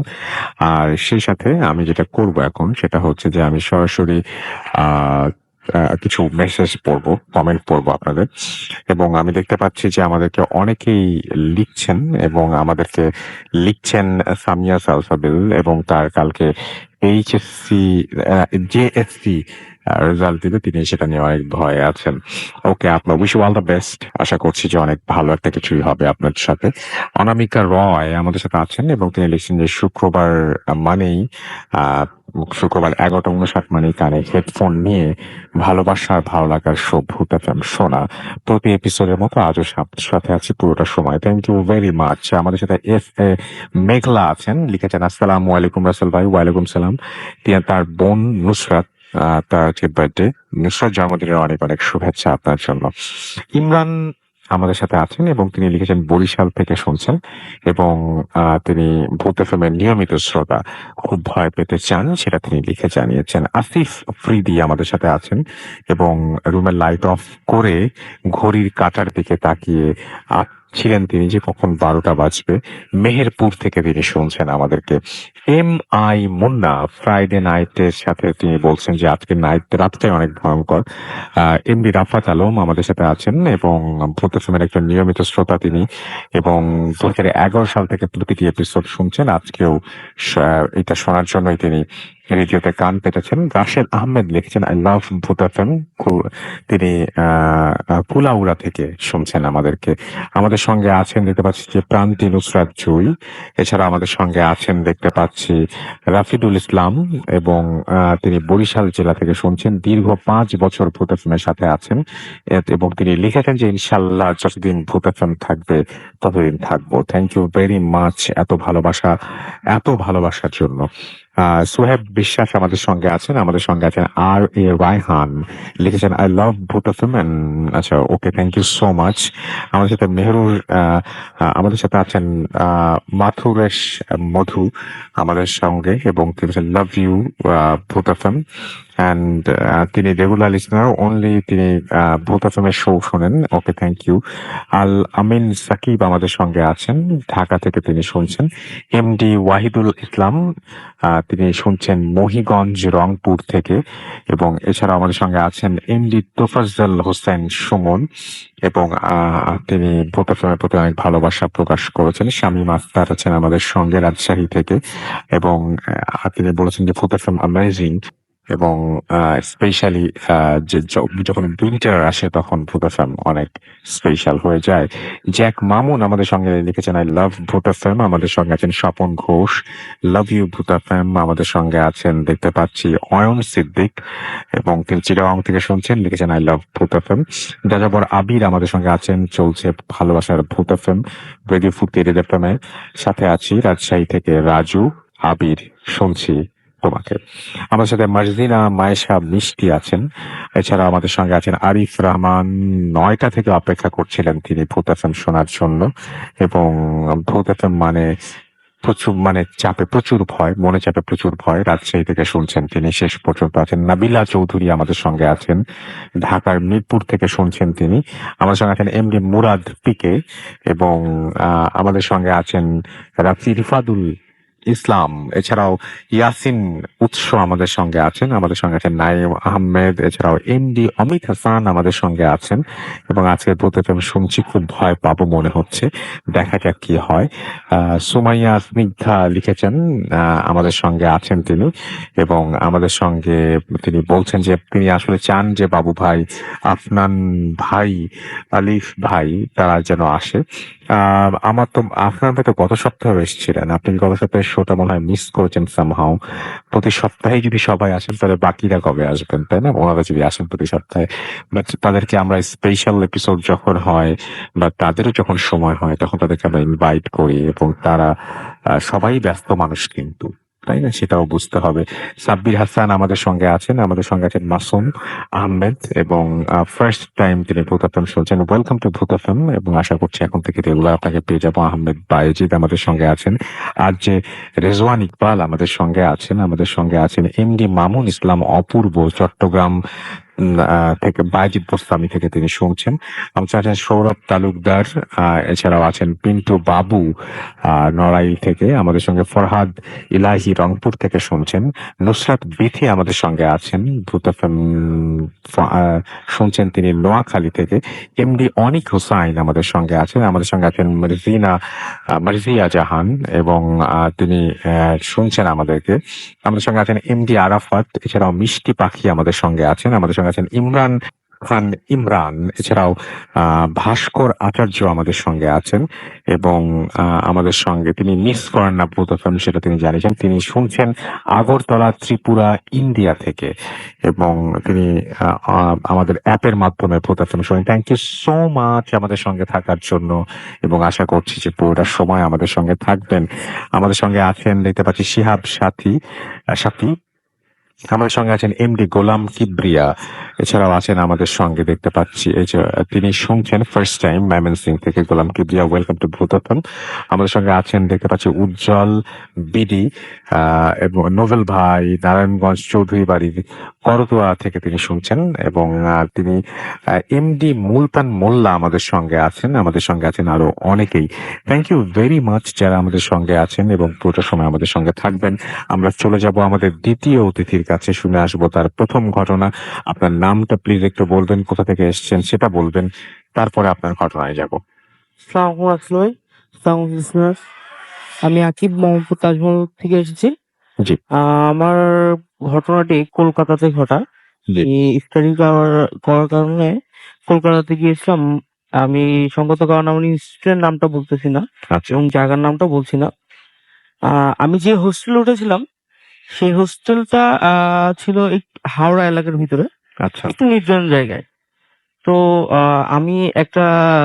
একদিন রাতে আমি ফর্ম ফিল আপের জন্য আমার একটা ফরেন স্টুডেন্ট রেজিস্ট্রেশনের জন্য ওখানে লোকালদের একটা ফর্ম ফিল আপ করতে হয় আমাদের ফরেন স্টুডেন্টদের জন্য। তো আমি আমার সিনিয়রের রুমে যাই এবং ওনার ল্যাপটপ দিয়ে আমি আমার ফর্মটা ফিল আপ করতে। আচ্ছা। তো ওনারা ওনাদের স্টাডি করতেছে, আমি ফর্মটা ফিল আপ করতেছি। তো বেশ কিছুক্ষণ যাওয়ার পরে হঠাৎ আমি একটা বাচ্চার হাসি শুনতে পাই। মানে একদম একদম ছোট বাচ্চা যেরকম হাসে না, ঠিক করে হাসতেছে সেরকম ভাবে। তো ফার্স্ট টাইম আমি ভুল মনে করে অ্যাভয়েড করি। সেকেন্ড টাইমও আমি অ্যাভয়েড করি। তখন থার্ড টাইম শুনি, তখন আমি আমার অপোজিটে থাকা যে সিনিয়র ওনার দিকে তাকাই। তো উনি দেখে আমার দিকে আগের থেকে তাকায় আছে। তো ওনাকে জিজ্ঞেস করি, "ভাই, আপনি কোনো সাউন্ড শুনতে পাচ্ছেন কিনা?" বলতেছে, "এটা এখানে কমন। তুমি একটা বাচ্চা হাসি শুনছো তো?" আমি বললাম, "জি ভাইয়া।" তখন ভাই এটার কারণ কি? কারণ আমি অনেকদিন হয়েছে আমি হোস্টেলটাতে আছি, কিন্তু এরকম কোনো ইনসিডেন্ট আমার সাথে হয়নি। এটা ফার্স্ট ছিল। তো উনি বলল যে, "তোমার রুমের সামনে যে রুমের দরজা একটা ভাঙা দেখছো, এটা কি তুমি খেয়াল করছো?" আমি বললাম, "হ্যাঁ ভাই, আমি এটা খেয়াল করছি।" বলতেছে, "আমরা যখন ফার্স্ট টাইম আমাদের হোস্টেলে আসি তার ঠিক ৩ দিন বা ২ দিন পরে রাতের বেলা ১:৩০ থেকে ২টার দিকে আমাদের রুমের দরজা লক আচ্ছা। অটো বাইরের থেকে লক হয়ে যায় এবং পুরো ফ্লোরে। তো মেবি 10 নম্বর রুমের থেকে প্রথমে কেউ বুঝতে পারে যে বাইরে কেউ হাঁটাহাঁটি করতেছে এবং তার একটা মানে কি বলে এটাকে, ঝুনঝুন আওয়াজ শুনতেছে মেয়েরা যে পায়ে পড়ে। তো উনি প্রথমে উঠে যখন দরজা খুলতে যায় তখন দরজা খুলতে পারছে না। তো ওই দরজা ধাক্কা ধাক্কি শুরু করে, উনি ওনার ফ্রেন্ডদেরকে ফোন দেয়, ওনারাও খুলতে পারছেন না। এবং আমার ফ্লোরটা হচ্ছে সেকেন্ড ফ্লোরে, নিচের ফ্লোরে আমাদের ওয়ার্ডেন স্যার থাকতো, উপরের ফ্লোরে আমাদের সিনিয়ররা থাকতো এবং তার উপরে আমাদের পুরো জিপির ব্যাচটা থাকতো 40 স্টুডেন্ট। তারা কেউ কোনো আওয়াজ শুনতে পারতেছে না, কোনো সিঙ্গেল সাউন্ড পর্যন্ত তাদের কানে যাচ্ছে না। আমার দরজা ধাক্কা ধাক্কি করতে করতে এমন পরিস্থিতি হয়েছে যে আমার সামনে যে রুমের দরজাটা ছিল ওনারা এটা ভেঙে ফেলেছে। ভেঙে ফেলার পর ওনারা যখন বাইরে ওনারা কিছু দেখতে পায়নি, কিন্তু ওনারা দেখতেছে যে প্রত্যেকটা রুমের দরজা লক করা বাইরের থেকে। এবং এটা কোনোভাবে মনে করেন অসম্ভব যে ওয়ার্ডেন স্যারকে ইয়া করে বা সিনিয়ররা যদি করে হুম হুম। তাহলে তো স্যাররা শুনবে বা নিচে যারা থাকে গার্ডরা থাকে বা উপরে যারা স্টুডেন্ট থাকে তারা শুনবে। জি। তো আমি যখন এটা নিয়ে ইয়া করতে ছিলাম তখন শুনলাম যে আমাদের ইউনিভার্সিটিতে যখন হয় তখন এরিয়াটা কিছুটা প্রথমে ছিল আমাদের, হোস্টেলটা পরে করা হয়েছে, আমাদের হোস্টেলটা এখন পর্যন্ত আন্ডার কনস্ট্রাকশন। এইটার ওই জায়গাটাতে শ্মশান ছিল একটা, ওই শ্মশানটা আমাদের ইউনিভার্সিটি থেকে এখন বাইরে পূর্ব পাশে করছে, ওই শ্মশানটা এখন পূর্ব পাশে। তো ওইটার কারণে আমি আমার এক পুরাতন গার্ডের থেকে এটা জানতে পারছিলাম লাস্টে। অ্যাকচুয়ালি কেউ আমি স্যারকে জিজ্ঞেস করছি, স্যার বলে এগুলো তোমাদের মনের ভুল। ওয়ার্ডেন স্যারকে আমরা জিজ্ঞেস করছি, আমি সাথে সাথে আমার বাসায় ফোন দিই, আমি একটু খুব ভীতু টাইপের। একা আমাকে ফার্স্টে রুমে রাখছিল, আমি একা থাকতে পারিনি, পরে আমার এক সিনিয়রকে নিয়ে আমি থাকছিলাম। এই আমার ঘটনা। Thank you so much. আমরা একটা এখন যেটা করব সেটা হচ্ছে একটা ইমেইলে যাব এবং আশা করছি যে ইমেইলটিও আপনাদের ভালো লাগবে। তার আগে জানিয়ে দিচ্ছি, আমাদেরকে যারা লিখছেন বা আমাদের যারা ঘটনা পাঠাতে চান, দারুণ দারুণ ঘটনা আপনাদের কাছ থেকে চাই। প্লিজ যদি নিজের কাছে না থাকে অন্য কারো কাছ থেকে নিয়ে কালেক্ট করুন এবং সেই ঘটনা পাঠিয়ে দিন। যখন লিখবেন চমৎকার ঘটনা লিখবেন। এবং এই উইকে যেমন আমরা শুধুমাত্র দুটো আমাদের মানে ইমেইল পড়ার মতন সিলেক্ট হয়েছে। সো আমরা আরো বেশি পরিমাণে সিলেক্ট করতে চাই, আরো দারুণ দারুণ ঘটনা চাই আপনাদের কাছ থেকে। যারা ঘটনা পাঠাচ্ছেন, যাদের ঘটনা সিলেক্ট হচ্ছে না, তারা প্লিজ মন খারাপ করবেন না। এবং আপনারা যদি মন খারাপ করেন তাহলে ভূতাত্ম বন্ধ হয়ে যাবে একেবারে, সত্যি কথা। তো সেই জন্য আপনারা মন খারাপ করবেন না, বরং আরো বেশি ঘটনা পাঠান, জোগাড় করুন। যে ঘটনাটি পাঠিয়েছেন তার চাইতেও ভয়ঙ্কর ঘটনা, এবং আপনি নিজেই বুঝতে পারবেন যে এই ঘটনাটি যদি আপনাকে কেউ বলতো তাহলে আপনি ভয় পাবেন কিনা। মানে আপনার কাছে যে ঘটনাটি আছে সেই ঘটনা যদি আপনাকে কেউ বলতো তাহলে আপনি কি ভয় পেতেন, সেটা মনে করে আপনি আপনার ঘটনা যাচাই বাছাই করে লিখে পাঠাতে পারেন আমাদের কাছে। চলে যাচ্ছি নেক্সট ঘটনায়। এটি একটি ইমেল। আসসালামু আলাইকুম রাসেল ভাই, আমি জানি আপনি সব সময় ভালোর দলে থাকেন, তাই আর জিজ্ঞেস করলাম না কেমন আছেন। নানা ঝামেলার কারণে লিখে ওঠার সময় পাই না। অবশেষে আজকে সুযোগ হলো। আমি সাইফুল ইসলাম, আমার হোম টাউন গাজীপুর, জেলা শ্রীপুর, উপজেলা কোনো এক গ্রামে। সঙ্গত কারণে স্টুডিওতে এসে ঘটনা শেয়ার করা সম্ভব হচ্ছে না, তাই ঘটনাটি লিখে পাঠাচ্ছি, পড়ে শোনানোর অনুরোধ রইল। ঘটনাটি আমার এক বড় ভাইয়ের সাথে ঘটেছে। তিনি পেশায় একজন ডক্টর। তিনি সম্বোধন বলছি কারণ তিনি আমার 8 থেকে 10 বছরের সিনিয়র। ওনার বাড়ি উত্তরবঙ্গের কোনো এক জেলায়। তো তিনি আমার সাথে ঘটনাটি যেভাবে শেয়ার করেছেন আমি সেভাবেই শেয়ার করছি। আমি তখন ময়মনসিংহ মেডিকেল কলেজের প্রথম বর্ষের শিক্ষার্থী। নতুন জায়গা, নতুন মুখ, আগে কখনো দেখিনি, সবকিছু ভালোভাবে চিনি না। আমি একটা হোস্টেলে উঠেছিলাম। সেখানে কয়েকজনের সাথে আমার পরিচয় হয়। আমরা 4 জন বন্ধু একসাথে এক রুমে থাকতাম। দিনটি ছিল 2012 সালের দুর্গাপূজার নবমীর দিন। পুরো হোস্টেল ফাঁকা, কেননা পুরো 6 দিনের ছুটি ছিল। আমাদের 4 জনের মধ্যে আমরা 2 জন কোথাও যাইনি। আমাদের রুমটা ছিল 3 তলায়। রাত তখন 2টা 30 মিনিট। হঠাৎ দরজায় কর্নারার শব্দে আমার ঘুম ভেঙে যায়। কেউ আমার নাম ধরে ডাকলো। আমি স্পষ্ট শুনতে পেলাম। করোনার শব্দ অনেক তীব্র ছিল। আমি এক লাফে উঠে বসলাম। আমার সাথে থাকা বন্ধুটিকে ডাকলাম, কিন্তু কোনো সাড়া পেলাম না। তাই বাধ্য হয়ে আমি দরজা খুললাম। দরজা খুলে দেখি আমি রুম থেকে বের হলাম। তখন কিছুটা ভয় পেলাম, কারণ পুরো করিডোরে আমি কাউকে দেখতে পেলাম না, এবং করিডোরের এক প্রান্ত থেকে অপর প্রান্ত পর্যন্ত ভালোভাবে দেখে নিলাম, কিন্তু সেখানে কেউ ছিল না। কিছুটা অবাকও হলাম। এত রাতে কেই বা আমার নাম ধরে ডাকলো? আমি আর কিছু না ভেবে রুমে ফিরে আসলাম। এ ব্যাপারে কাউকে কিছু বললাম না। পরের দিন ছিল দশমীর দিন, তাই আমরা দুই বন্ধু মিলে বিসর্জন দেখতে গিয়েছিলাম। রাত 10টার আগেই হোস্টেলে ফিরে আসলাম। তারপর খাওয়া দাওয়া সেরে শুয়ে পড়লাম। হঠাৎ গত রাতের মতো কর্নারার শব্দে আমার ঘুম ভেঙে গেল। আজকের শব্দটা ছিল শান্ত প্রকৃতির। আমি দরজার কাছে গিয়ে জিজ্ঞেস করলাম, কে? ওপাশ থেকে কেউ একজন উত্তর দিল, আমি হামিদ চাচা। এই হামিদ চাচা হলেন আমাদের হোস্টেলের কেয়ারটেকার। আমি তখন দরজা খুলে বাইরে বের হয়ে জিজ্ঞেস করলাম, কি দরকার? উনি জানালেন, বড় স্যার আমাকে এক্ষুনি ওনার চেম্বারে ডেকে পাঠিয়েছেন। কথা বলার সময় আমি খেয়াল করলাম হামিদ চাচাকে কেমন যেন নার্ভাস দেখাচ্ছে। ওনার মুখটা একটা চাদর দিয়ে ঢাকা। উনি এটুকু বলে তাড়াতাড়ি চলে গেলেন। আমি একটু অবাক হলাম। এটা ভেবেছে বড় স্যার তো আরো 2 দিন পরে আসার কথা, কারণ যাওয়ার দিন আমাদের বলেছিলেন ওনার আসতে 2 দিন দেরি হবে। তারপর কিছু না ভেবে ওনার চেম্বারে গেলাম। বড় স্যার বলেন ওটি করতে হবে। কোনো নার্স না থাকায় অ্যাসিস্ট্যান্ট হিসেবে আমাকে ডেকেছেন। আমি আর কিছু না বলে ওনার সাথে সাথে ওটি রুমে গেলাম। উনি আগে থেকে রেডি হয়েছিলেন এবং আমাকে ড্রেস পরে নিয়ে আসতে বললেন। আমি রেডি হয়ে এসে দেখি ওটি স্যার রুমে, স্যার নেই। আমি দেখলাম বেডে কেউ একজন শুয়ে আছে, আর সেটা সাদা কাপড় দিয়ে ঢাকা। আমি আস্তে আস্তে গিয়ে কাপড়টা সরিয়ে দিলাম। তারপর আমি যা দেখলাম তা দেখার জন্য আমি মোটেও প্রস্তুত ছিলাম না। আমি দেখলাম বেডে হামিদ চাচার লাশ পড়ে আছে। তার মুখ ভৎস হয়ে গেছে। কেউ দেখলে ভয় পাবে, যে কেউ দেখলে ভয় পাবে।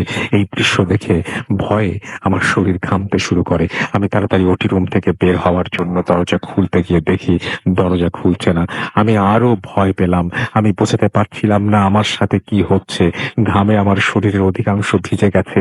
অনেক চেষ্টার পর দরজা খুলতে সক্ষম হলাম। বের হয়ে আমি সোজা বড় স্যারের চেম্বারে গেলাম। গিয়ে দেখি কে একজন চেয়ার পেছনের দিকে ঘুরিয়ে বসে আছেন। আমি স্যার বলে ডাক দিতেই সামনের দিকে ঘুরলো। তারপর আমি যা দেখলাম সেটা আমি কখনো স্বপ্নেও ভাবিনি। আমি দেখলাম সেই সবুজ রঙের ড্রেস পরা একটা দেহ চেয়ারে বসানো, কিন্তু মাথা নেই, গলা বেয়ে রক্ত ঝরছে। এই দৃশ্য দেখার পর আমি আর স্থির থাকতে পারিনি। স্যারের চেম্বারেই সেন্সলেস হয়ে পড়ে যাই। তারপর আমার আর কিছু মনে নেই। পরদিন সকালে আমি নিজেকে আমার রুমে আবিষ্কার করি। আমার পাশে আমার বন্ধু বসেছিল। সে বলল, সকালে ঘুম থেকে উঠে আমাকে দেখতে না পেয়ে অনেক খোঁজাখুঁজি করে স্যারের চেম্বারে গিয়ে আমাকে দেখে যে আমি পড়ে আছি। তারপর আমাকে রুমে নিয়ে আসে। আমাকে জিজ্ঞেস করে কি হয়েছিল। আমি তাকে আমার সাথে পুরো ঘটনা বলি। তারপর সে আমাকে যেটা জানালো সেটা শোনার পর আমি আমার নিজের কানকেও বিশ্বাস করতে পারছিলাম না। সে বলল, গতকাল রাতে বড় স্যার এবং হামিদ চাচা একই বাসে করে আসছিলেন, আর সেই বাস অ্যাক্সিডেন্ট করে। এতে তারা উভয়ই ঘটনাস্থলে মারা যায়, আর জানালার গ্লাসে চাপ লেগে স্যারের মাথা বডি থেকে আলাদা হয়ে যায়। ঘটনা এখানে শেষ হলেই পারত, কিন্তু হলো না। এরপর থেকে পুরো ঘটনাটি আমি স্বপ্নে দেখতাম, আর চিৎকার দিয়ে ঘুম থেকে জেগে উঠতাম। আমাকে নিয়ে আমার বন্ধুরা খুবই দুশ্চিন্তায় ছিল। তারও 4-5 মাস পর আমি টিসি নিয়ে অন্য জায়গায় চলে যাই। এরপর আমার সাথে আর কিছু ঘটেনি। আমি আজও জানতে পারিনি কেন আমার সাথে এমন ঘটেছিল, আর আমি কখনোই জানার চেষ্টাও করিনি। কিছু কিছু ঘটনার রহস্য রহস্য থাকাই ভালো। এই ছিল আমার ঘটনা। জানি না আপনাদের কাছে কেমন লেগেছে, তবে আমার কাছে ঘটনাটি অনেকটাই ভয়ঙ্কর লেগেছে। প্রথমবার লিখছি, তাই ভুল ত্রুটি ক্ষমা করবেন। আমি 2019 সালের এসএসসি পরীক্ষার্থী। আমার জন্য দোয়া করবেন, আমার মা বাবার জন্য দোয়া করবেন। আল্লাহ হাফেজ। তো এই হলো ঘটনা, এবং এই ঘটনাটি এরকম হয়তো কাছাকাছি ঘটনা আপনারা শুনেছেন, বাট এই ঘটনাটি খুবই অদ্ভুত এবং এই ঘটনাটি খুবই অন্যরকম। তো এরকম ধরনের কোনো ঘটনা থাকলে ডেফিনেটলি আপনারা আমাদের পাঠিয়ে দিবেন voteFM@radio50.fm এই অ্যাড্রেসে, এবং সেখানে আপনারা আপনাদের ঘটনার সাথে সাথে আপনাদের নাম ঠিকানা অবশ্যই পাঠাবেন। যদি আপনারা স্টুডিওতে আসতে চান, আমি তো চাই খুব যে আপনারা স্টুডিওতে আসেন। It is very easy, just send your story with your full address and phone number and talk to me. দেখবেন যে খুবই ইজি একটা প্রসেস। তো এই জিনিসটা আমি চাই। আর যারা অডিও ক্লিপ পাঠাবেন, you are most welcome. And যারা ঘটনা লিখে পাঠাবেন, তারাও চমৎকার ভাবে বড় সড়ো ঘটনাগুলো লিখে পাঠাবেন আমাদের কাছে, এবং যে ঘটনাগুলো আগে কখনো প্রথমে শোনেননি, একেবারে নতুনত্ব আছে এরকম ধরনের ঘটনা, কোনো হন্টেড হাউসের যদি ঘটনা থাকে, আপনাদের এলাকায় যদি কোনো পুরনো কবর, পুরনো পুকুর থাকে, পুরনো কোনো বট গাছ থাকে, সেটিকে নিয়ে যদি অনেক রহস্য থাকে, পুরনো কোনো কুয়া থাকে, সেটাকে নিয়ে অনেক রহস্য থাকতে পারে, কোনো রহস্যজনক বাড়ি থাকতে পারে, এরকম নানান ধরনের ঘটনা কিন্তু আপনার চারপাশে প্রতিনিয়ত ঘটে চলেছে, এবং সেই ঘটনাগুলো আমাদেরকে লিখে পাঠাবেন, সেটাই আশা করব। আমরা চলে যাচ্ছে আরো একটা ছোট্ট বিরতিতে, এরপর একটা অডিও ক্লিপ শুনবো এবং তারপরে আবারও ফিরে আসবো। সেই পর্যন্ত আমাদের সঙ্গেই থাকুন। স্টে টিউন টু রেডিও ফুর্তি এফএম অ্যান্ড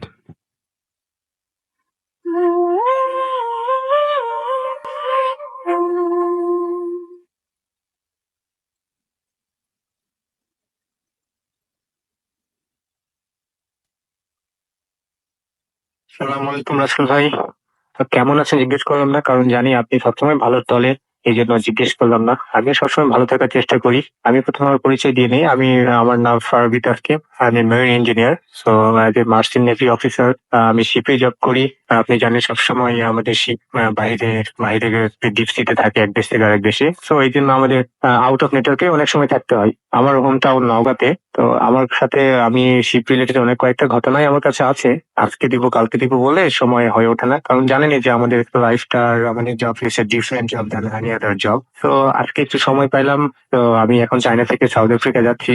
তো এই অবস্থায় আমি রেকর্ড করলাম। যদি ঘটনাটা আপনার ভালো লাগে, তাহলে প্রচারযোগ্য হয়ে থাকে, তাহলে সবার লিসেনারদের সবার সাথে শেয়ার করেন। তো আমি ঘটনায় চলে যাচ্ছি। তো আমাকে এই ঘটনাটা আমার শেয়ার করে আমার এই শিপেই একজন আছে, এখন সে চিফ ইঞ্জিনিয়ার।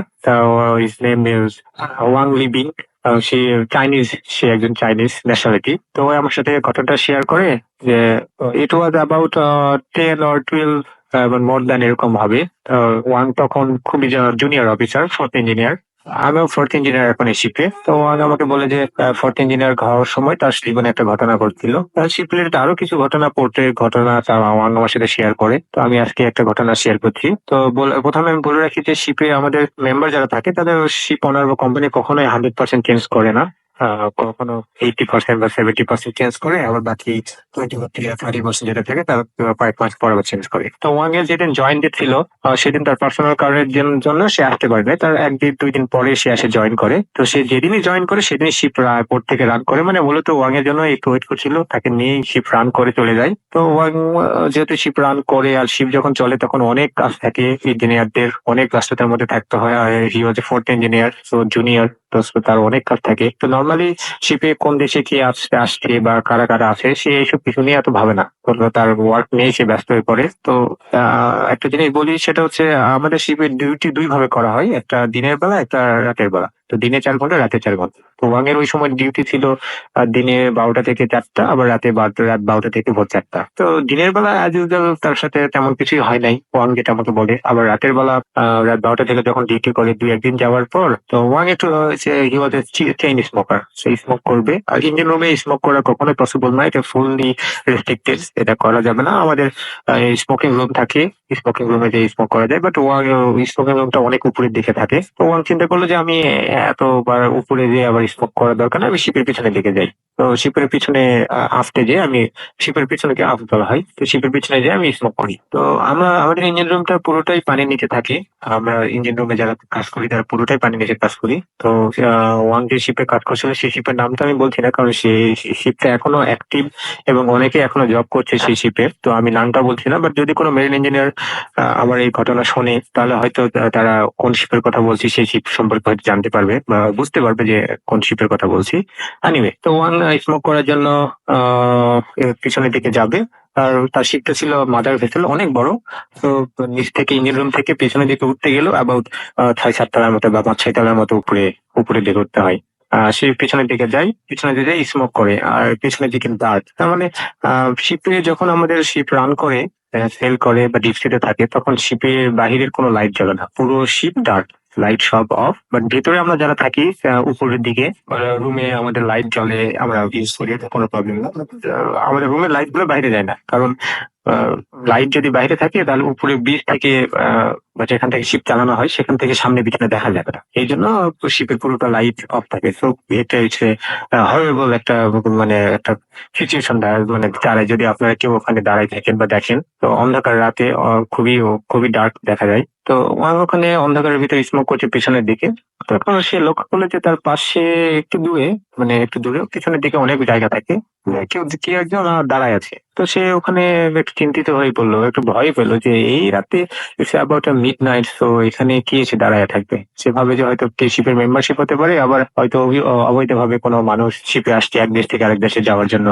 তো অবৈধভাবে যদি শিপে এরকম করে ওঠে এবং ধরা পড়ে, হলো শিপ কোম্পানির বা ক্যাপ্টেনের বা অনেকের অনেক ধরনের পানিশমেন্ট হয়। তো ওয়াং একটু ভয় পেয়ে এবং একটু চিন্তিত হয়ে তাকে জিজ্ঞেস করে, who are you, what you doing here. তো নর্মালি এটা একটা কোশ্চেন। তো সে ওই অবয়বটা মানুষের মতো অবয়ব, সে তার দিকে ঘিরে বলে যে আমি শিপেরই একজন মেম্বার, আমি এখানে ঘুম আসছে না, এই জন্য আমি দাঁড়ায় আছি। তো সে বলে যে ওয়াংকে বলে যে সে ফিলিপাইনের একজন, ন্যাশনালিটি ফিলিপাইনো। তো ওয়াং ওকে বলে যে তুমি এখানে কেন আসছো এত রাত্রে, পিছনের দিকে এখানে আসা তো ঠিক না, কারণ এটা পুরোটাই ডার্ক, এখানে অন্ধকার, আর তুমি যদি এখান থেকে পড়ে যাও তাহলে তো তোমাকে একটা বড় ধরনের অ্যাক্সিডেন্ট হয়ে যেতে পারে, এমনকি তুমি মারা যেতে পারো, কারণ কেউ জানবে না যে তুমি পড়ে গেছো। তো ওয়াং একটু ওকে বলে যে তুমি যাও, তোমার রুমে যাও বা তোমার রুমের আশেপাশে যে সেলিং আছে বা রেলিং আছে সেখানে তুমি যে দাঁড়াও, এখানে থেকো না। তো ওইসব বলে তো ওয়াং চলে আসে এবং ওয়াং আমাকে যেটা শেয়ার করে সেটা বলা হলো যে প্রায় দুই একদিনের পরই, তার মানে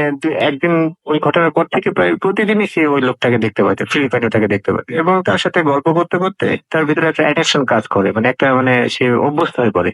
এবং প্রায় রাত 11টা বা 1টা-2টার সময় মিড নাইট যখন হয়, তখন সে তার ভিতরে একটা অ্যাট্রাকশন কাজ করে যে আমি যাই একটু উপরে যে স্মোক করি, আর ফিলিপাইনোটা আসবে, ওর সাথে হয়তো গল্প করে সময় পাস হবে। তো এইভাবে সে প্রতিদিন চলতে থাকে। তো তার ওয়াং এর সাথে রাতের বেলা আবার তার সাথে একজন রাতে এবং দিনে একটা জুনিয়র অফিসার ডিউটি করে, তার থেকে জুনিয়র। তো জুনিয়র অফিসারটা মাঝে মাঝে একটু খেয়াল করতে করতে দেখে যে ওয়াং রাতে 1টা-2টার সময় কই যায়, হঠাৎ করে চলে যায় এবং 2-1 ঘন্টা পর আবার আসে, এরকম প্রতিদিনই যাইতেছে। তো ও একটু মানে একটু খোঁজার জন্য বা একটু কিউরিওসিটির জন্য খুঁজতে খুঁজতে সে পিছনের দিকে যায়, শিপের পিছনের দিকে যেয়ে দেখে যে ওয়াং কারোর সাথে কথা বলছে। তো ওয়াং এর কথা শোনা যাচ্ছে, কিন্তু বোঝা যায় না যে অন্ধকারের ভিতরেও চাঁদের আলো থাকলে একটু মানুষকে তো বোঝা যায় যে কথা বলছে।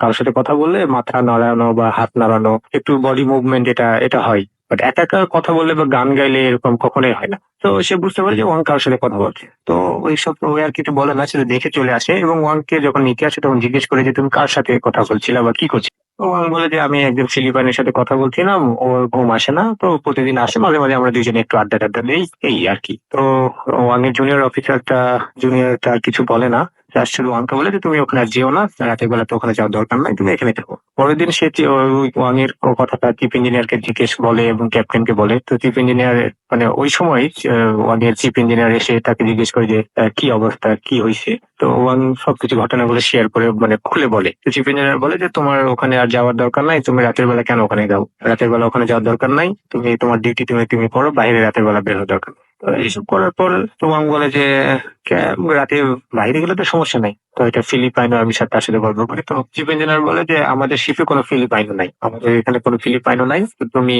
রাতে আর বাইরে যাবে না। তো ওয়াং একটু চিন্তিত হয়ে বলল মানে যে আমি ফিলিপাইনো নাই, কোনো ফিলিপাইনের কোনো লোক নাই, তাহলে আমি কার সাথে কথা বলি? তো চিফ ইঞ্জিনিয়ার বলে যে তুমি শিপে মেম্বার লিস্ট আছে, মেম্বার লিস্ট চেক করো, তাহলেই বুঝতে পারবা। তো ওয়াং শিপে অনেক জায়গায় মেম্বার লিস্ট থাকে, সো ওখানে যে খুঁজে দেখে যে মেম্বার লিস্টের name, nationality, date of birth অনেক কিছু দেওয়া থাকে, সেখানে কোনো ফিলিপাইনে কোনো ন্যাশনালিটির বা কোনো নাগরিকের খুঁজে পাই নাই। তো ওয়াং তো চিন্তা করে যে ঠিক আছে, আমি যার সাথে আমি কথা বলি তাকেই আমি জিজ্ঞেস করবো যে সে কোথাকার বা কে ইয়ে। হয়তো আমার সাথে হয়তো মজা করছে বা আমাকে মিথ্যাও বলছে যে সে ফিলিপাইনের। তো পরে এরকম পরের দিন আবার ওয়াং ওরকম রাতের বেলা চলে যায়, যে ওকে জিজ্ঞেস করে ও মানে ফিলিপাইনের মানুষটা হয়তো উল্টো মুখ করে দাঁড়ায় ছিল। তো ওয়াং পিছনে যে ওকে জিজ্ঞেস করে যে তুমি কেন আমার সাথে মিথ্যা কথা বলছো বা কেন আমার সাথে ফান করছো? আমি তো তোমাকে বন্ধুর মতো আমি তোমার সাথে কথা বলছি, ইয়ে করছি, তুমি কেন মিথ্যা কথা বললা যে তুমি ফিলিপাইনের? তুমি যে অন্য দেশের যে কেন হোক না কেন, আমার সাথে বললে তো কোনো প্রবলেম না। অথবা তুমি যদি শিপের মেম্বার না হও তাহলে তুমি কি, তুমি কোথা থেকে আসছো, তুমি শিপে কেমনে কেমনে আসলে, এইসব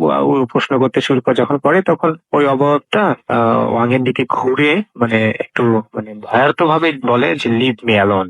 ওয়াং একটু মানে ভয় পায় এবং দেখে যে মানে অন্ধকার, বাট চাঁদের আলোতে একটু বোঝা যায় যখন একটা মানুষ অন্ধকারের জায়গায় কিছুক্ষণ থাকে, তখন অন্ধকারটা একটু দূরীভূত হয়ে যায় এবং চাঁদের আলোতে একটু হালকা বোঝা যায়। যে ওয়াং যেটা আমাকে বলে যে ও বুঝতে পারে যে ওই ফিলিপাইনোটার মাথার এক পাশে পুরো থেতলে গেছে, এরকম বোঝা যাচ্ছে। আর তার মানে বডি দিয়ে বা ওই সাইড দিয়ে মানে কালো কালো কিছু মানে রক্ত, যেটা রক্ত, বাট রক্তের কালার তো বোঝা যাবে না অন্ধকারের মধ্যে। সো বোঝে যে কালো কালো এরকম কিছু গোড়ায় পড়ছে বা এরকম মানে জমাট বেঁধে আছে। সো সে বুঝতে পারে যে এটা রক্ত।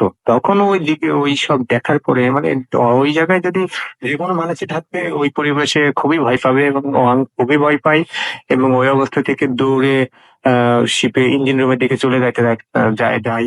ইঞ্জিন রুমে যাওয়ার সময় আর শিপের স্টেপ গুলো নর্মাল স্টেপের মতন আমরা যেসব স্টেপ ইউজ করি, এটা অ্যাবাউট 45 ডিগ্রি বা 60 ডিগ্রি এরকম এটা লম্বাতে ইয়ে থাকে।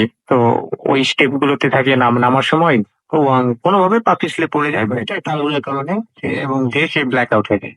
সে পুরোটাই অজ্ঞান হয়ে যায় এবং পরের দিন সে নিজেকে আবিষ্কার করে যে আমাদের শিপে একটা রুম থাকে, সেটা জাস্ট ক্লিনিকের মতোই। ওখানে অক্সিজেন কিংবা ইয়ে জাস্ট প্রাইমারি ট্রিটমেন্ট কিছু দেওয়ার জন্য, ফার্স্ট এইড এর মতো কিছু জিনিসপত্রের জন্য একটা রুম বেড টেড দেওয়া থাকে যাতে কিছু ট্রিটমেন্ট দেওয়া যায়। তো ওখানে আবিষ্কার করে এবং সবাই ওকে জিজ্ঞেস করে গতকালের ঘটনা কি হয়েছে। তখন ওয়াং সবকিছু খুলে বলে। তখন চিফ ইঞ্জিনিয়ার একটু ওয়াংকে বলে যে আমি তোমাকে বলছিলাম যে তোমার বাইরে যাওয়ার দরকার নাই, তো যেহেতু গিয়েছো আমি তোমাকে কথাটা বলা উচিত হয় নাই, বাট আমার উচিত ছিল, বাট আমি বলি নাই।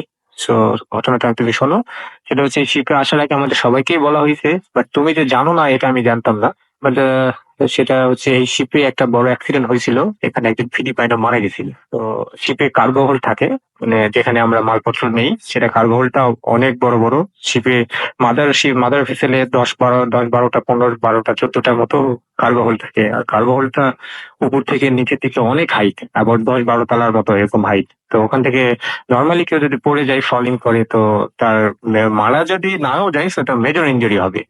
সে খুবই মেজর ইঞ্জুরি হবে, এমনকি মারা মারা তো যাবেই, যদি না যায় তাহলে তার মেজর ইঞ্জুরি হবে। তো এই সময় শিপে কাজ করার সময় আর কার্গো হোল্ড গুলো ডিপ সিতে এসে পরিষ্কার করা হয়, কারণ কার্গো হোল্ডে যেগুলো ময়লা থাকে সেগুলো ময়লা পোর্টের আশেপাশে ফেলা নিষেধ, যাবেই না। তো শিপ যখন ডিপ সিতে আসে তখন খালি কার্গো হোল্ড গুলো পরিষ্কার করা হয়। তো পরিষ্কার করার ক্ষেত্রে অসাবধানতা বশত ওই ফিলিপাইনে ওইটা লোকটা পড়ে যায়, পড়ে যে কার্গো হোল্ডের উপর থেকে পড়ে যায় যে, এবং তার মাথায় আঘাত পায় এবং মাথাটা অনেক থেতলে যায় এক পাশে, মাথার এক পাশে থেতলে যায় এবং বডিতে আরো ইনজুরি হয়। তো এটা প্রচুর রক্তক্ষরণ হচ্ছিল। তো ওই অবস্থায় তাকে মেডিকেল মানে আমাদের ক্লিনিকে, শিপের যে একটা রুমে ক্লিনিক থাকে সেই ক্লিনিকে নিয়ে এসে, যেটাকে হসপিটালও বলা যায় না, ক্লিনিকও বলা যায় না, বাট এটা প্রাইমারি হিসেবে আমরা শিপে ওটাকে ক্লিনিক বা হসপিটালই বলে থাকি, শিপ হসপিটাল বলে থাকি। তো ওখানে নিয়ে এসে তাকে প্রাইমারি ট্রিটমেন্ট দেওয়া হচ্ছিল এবং প্রচুর ব্লিডিং হচ্ছিল, ব্লিডিংটা কোনোভাবেই থামানো যাচ্ছিল না। ক্যাপ্টেন পোর্ট কন্ট্রোলকে জানায় যে আমার এখানে একজন মেম্বার আহত বা ব্যাপকভাবে ইনজোর হয়েছে, তো তোমার একটা হেলিকপ্টার পাঠাও, আমাদের একে ইনস্ট্যান্ট হসপিটালাইজ করতে হবে।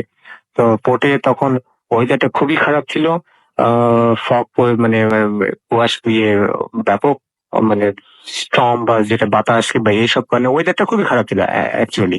তো এই কারণে পোর্ট কন্ট্রোল বলে যে তোমরাও শিপ নিয়ে আগাইতে আসো, আর ওয়েদারটা একটু ভালো হোক, আমরা হেলিকপ্টারটা পাঠাইতেছি। কারণ যে রেস্কিউ হেলিকপ্টারটা বা খারাপ ওয়েদারে চালানো যায় না, এটা আপনারা সবাই জানেন। তো শিপটা আগাতে আগাতে এরকম থাকতে অ্যাবাউট ১০-১৫ ঘন্টা বা ২০ ঘন্টার মতো থাকার পর অতিরিক্ত রক্তক্ষরণের ফলে এবং মেজর ইনজুরি হওয়ার পর ফিলিপাইনটা মারা যায়। তো তারপরে হেলিকপ্টার আসে, তার লাশ টাশ নিয়ে যায়। তো তারপর থেকে ওই শিপে প্রায়ই অনেকেই তার ওই ঘটনার পর থেকে অনেকেই ওই ফিলিপাইনটাকে দেখছে, বাট সে কারো ক্ষতি করে নাই। বাট অনেকেই দেখছে যে কার্গো হোল্ড থেকে কেউ পড়ে যাচ্ছে বা কেউ চিৎকার করছে, আবার কেউ শিপের পিছনে দাঁড়ায় আছে, কেউ হাঁটতেছে শিপের মানে উপরের দিকে, ডেকের উপরে হাঁটতেছে। তো এইসব ঘটনা মানে ঘটতে শুরু করে। তখন মালিক পক্ষ, যে মালিক ছিল বা কোম্পানি ছিল, তারা শিপে যারা আসতো তাদের সবকিছু এরকম বলে দিত যে তোমরা শিপে রাতের বেলা পিছনে দিকে যাবে না, যেহেতু মাদার ভেসেল অনেক টাকার একটা শিপ, আর অ্যাক্টিভ এখনো নষ্ট করা যাবে না। তো এই জন্য মালিক নষ্টও করে নাই বা ভেঙে ফেলে নাই, এই জন্য সবাইকে সাবধান করে দিত। তো ওয়াং এই কথাটা জানতো না। তো ওয়াং এই ঘটনা শোনার পর ব্যাপকভাবে মেন্টালিটি প্রবলেমে ভোগে এবং পরে পোর্টে যাওয়ার পরে সে নেমে যায় এবং ১-২ বছর ওয়াং আমাকে যেটা বলে ১-২ বছর সে এই মেন্টালিটি প্রবলেমে ভুগছিল এবং প্রতি রাত্রে সে নাকি ওই ফিলিপাইনটার ঘটনা মানে স্বপ্নে দেখতে শুরু করলো এবং ফিলিপাইনটা ওকে জিজ্ঞেস বারবার প্রায়ই বলতো যে স্বপ্নে এসে যে আমি তো তোমার কোনো ক্ষতি করি নাই, আমি তো তোমার বন্ধু হয়েছিলাম। তো তুমি আমাকে ভয় পাইলা কেন? তুমি এরকম করলা? তুমি আসো, ওই শিপে আবার ব্যাক করে আসো। আমি তোমার সাথে অনেক গল্প করবো, সবসময় সময় দিব। তো এইসব করার পর আমি আস্তে আস্তে অনেক মেডিসিন খেয়ে একটু সুস্থ হয় এবং অনেকদিন পর শিপে ব্যাক করে। তো এই এই ঘটনাটাই আমার ওয়ান আমার সাথে শেয়ার করছে। তো যদি ভালো লাগে সবার সাথে শেয়ার করেন। আমার কাছে রিলেটেড আরো কয়েকটি ঘটনা আছে, পোর্টের ঘটনা আছে। তো আমি আস্তে আস্তে এটা রেকর্ড করে আপনাদের পাঠাবো। স্টুডিওতে আসা সম্ভব নয়, কারণ আপনি জানেনই আমরা অনেক সময় অনেক টাইম ধরে আমরা দেশের বাইরে থাকি। বাট ইচ্ছা আছে যে স্টুডিওতে যেয়ে একদিন ঘটনা শেয়ার করব। সবাই ভালো থাকুন। আহ আমার জন্য দোয়া করুন। দেশকে অনেক অনেক মিস করি, আমার পরিবারকে মিস করি এবং অ্যাকচুয়ালি ভূত এফএম কেও এখান থেকে অনেক মিস করি। সবাই ভালো থাকবেন। সালামু আলাইকুম রহমতুল্লাহ। Mood FM. The night comes alive with crime info.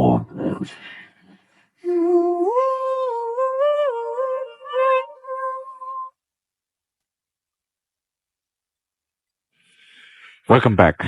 শুনছিলাম একটা অডিও ক্লিপ এবং আশা করছি যে অডিও ক্লিপটা আপনাদের ভালো লেগেছে। এবং আমরা এখন যেটা করব সেটা হচ্ছে যে আমাদের যে আরেকটা পেজ রয়েছে সেই পেজ থেকে আমরা কিছু কমেন্ট পড়ব।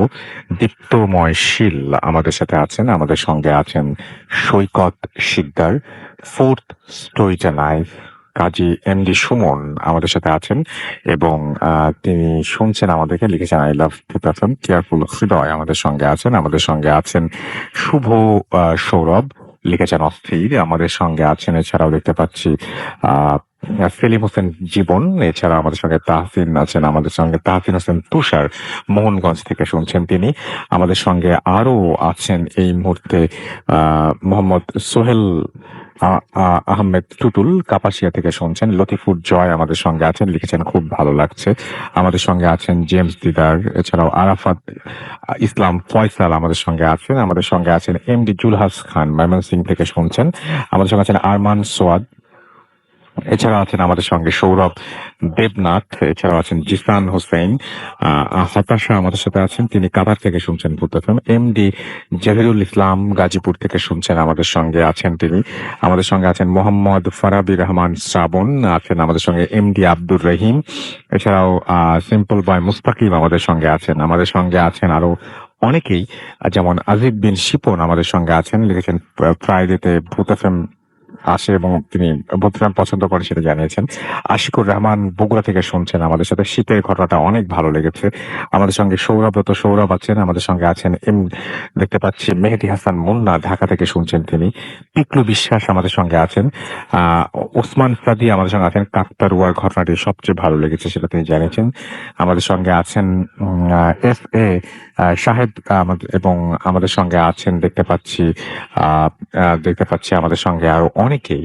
তো যারা আমাদের সঙ্গে আছেন তাদেরকে অনেক অনেক অনেক অনেক ধন্যবাদ। এবং আমাদের সঙ্গে আছেন দেখতে পাচ্ছি রূপন্ত দাউদ, রাজপুত্র দাউদ আমাদের সঙ্গে আছেন, মানিকগঞ্জ থেকে শুনছেন তিনি। আবদুল্লাহ মাহিরি অর্ণব আমাদের সঙ্গে আছেন। আমাদের সঙ্গে আছেন দেখতে পাচ্ছি আহ উম, শেখ তাহমিনা করিম, তাসমিয়া করিম আমাদের সঙ্গে আছেন। আর সোহান আছেন, আশিক আল আরাফাত নাইম আমাদের সঙ্গে আছেন দেখতে পাচ্ছি। বায়েজিদ আহমেদ আছেন আমাদের সঙ্গে, আমান, এছাড়াও আমাদের সঙ্গে আরো অনেকেই। থ্যাংক ইউ সো মাচ যারা আমাদের সঙ্গে আছেন এবং আমাদেরকে শুনছেন। এই মুহূর্তে ঘড়িতে সময় রাত 1:16। আমাদের সঙ্গে নতুন আরো একজন অতিথি এসে যোগ দিয়েছেন। শুরুতে জানতে চাইবো আপনার নাম, আপনি কোথা থেকে এসেছেন, তারপর আপনার ঘটনায় যাব। আরেকবার বলতে হবে এবং কাছ থেকে বলতে হবে। জি। ভাই, আমি ফাইয়াজ হোসেন। আমি এসেছি খিলগাঁও, ঢাকা থেকে। তো আমি যে ঘটনাটি বলবো, সে ঘটনাটি আমার আমার ভাই আর আমার সাথে ঘটে যাওয়া। তো ঘটনাটি হচ্ছে, আমরা দুজন আর কি কবুতর পালতাম আমাদের সাথে। তো ওই প্রতি শুক্রবার আর ছুটির দিনে আসতো আমার সাথে কবুতর দেখতে, আর খেলতাম আমরা প্রতি শুক্রবার। আর একদিনকার ঘটনা, সেদিনকে আমি একাই ছিলাম ছাদে কবুতরকে খাবার দিচ্ছিলাম। তখন আর কি একটি লোক আসে আমাদের ছাদে। তো লোকটি দেখতে অনেক মানে লম্বা ছিল, এবং লম্বা ছিল এবং তার মাথায় চুল ছিল না, এবং সে দেখতে আর কি ফর্সা, ধবধবে ফর্সা ছিল।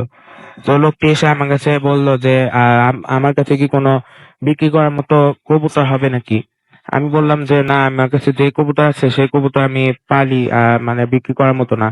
তো সে মানে কিরকম একটু রাগ হয়ে চলে গেল, মানে চলে গেল কিছু না বলেই। তো আমার মানে কৌতূহল হলো, মানে একটু দেখি যে সে কই যায়। তারপর আমি সিঁড়িতে দাঁড়িয়ে দেখলাম যে সে 4 তলা পর্যন্ত গেল, তারপর গিয়ে আর তাকে মানে অদৃশ্য হয়ে গেছে, আর দেখতেছি না। তো আমি এটা সাধারণ বিষয় ভেবে তারপর আমি ঘরে চলে যাই। তো আরেকদিনকার ঘটনা, সেদিনকে আমার ভাই আসে আর কি। সেদিনকে আমাদের ছাদের টিনের উপর অনেকগুলো কবুতর, মানে এক ঝাঁক কবুতর এসেছিল।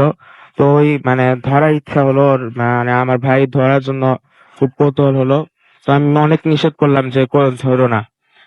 তারপর গিয়ে ওই উপরে উঠে, আমার কথা না শুনে উপরে ওঠার পরে 3টা নাকি 2টা কবুতর ধরেছিল। ধরার পরে ওই যখন নামবে তখন গিয়ে হঠাৎ ওই মানে পড়ে যায়, 6 তলা থেকে একবারে পড়ে যায়। তো আমাদের দুই বাড়ির মাঝখানে একটি টিন আছিল, মানে দুই বাড়ির মাঝখানে একটা আঁচড়ে ছিল। তো ওইখানে গিয়ে ওই পড়ে যায়। ওখানে পড়ে যাওয়ার পরে আল্লাহর রহমতে ওই বেঁচে যায়। তো ওই উপরে, ওখান থেকে পড়ার পরে উপরে তাকিয়ে দেখে যে ওইখানে একটি লোক তাকিয়ে তার দিকে হাসছে।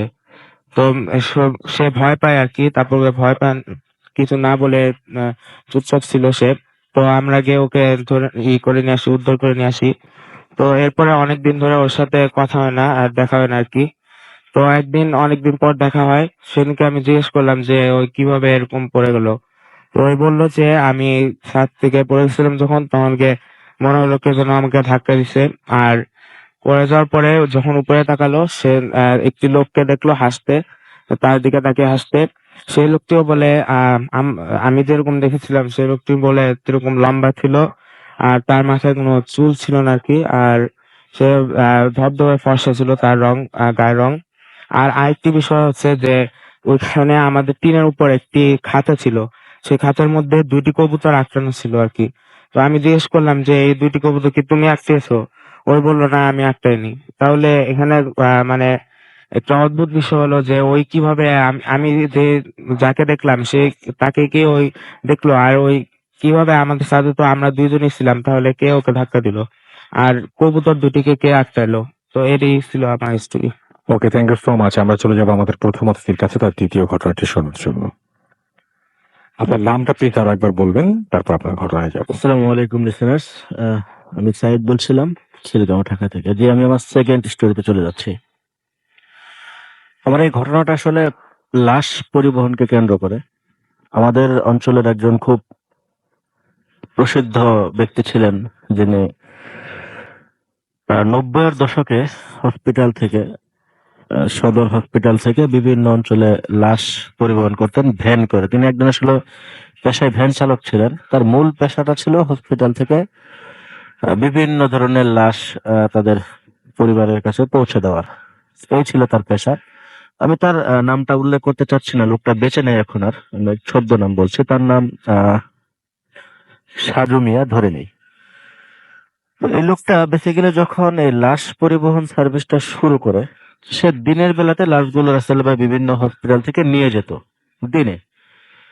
যখন সে গ্রামের রাস্তা দিয়ে লাশগুলো নিয়ে যেত, স্বাভাবিকভাবে বিভিন্ন লোকজন কৌতূহল বশত তাকে প্রশ্ন করতো যে লাশটা কোন জায়গার, কোন এলাকার, কিভাবে সে মারা গেছে, পোস্টমর্টেম কখন হয়েছে বা হয় নাই, এরকম নানা ধরনের প্রশ্নগুলো লোকজন তাকে করতো। তো এই প্রশ্নগুলোর উত্তর দিতে দিতে সে আসলে ক্লান্ত হয়ে যেত, সে বিরক্ত বোধ করতো।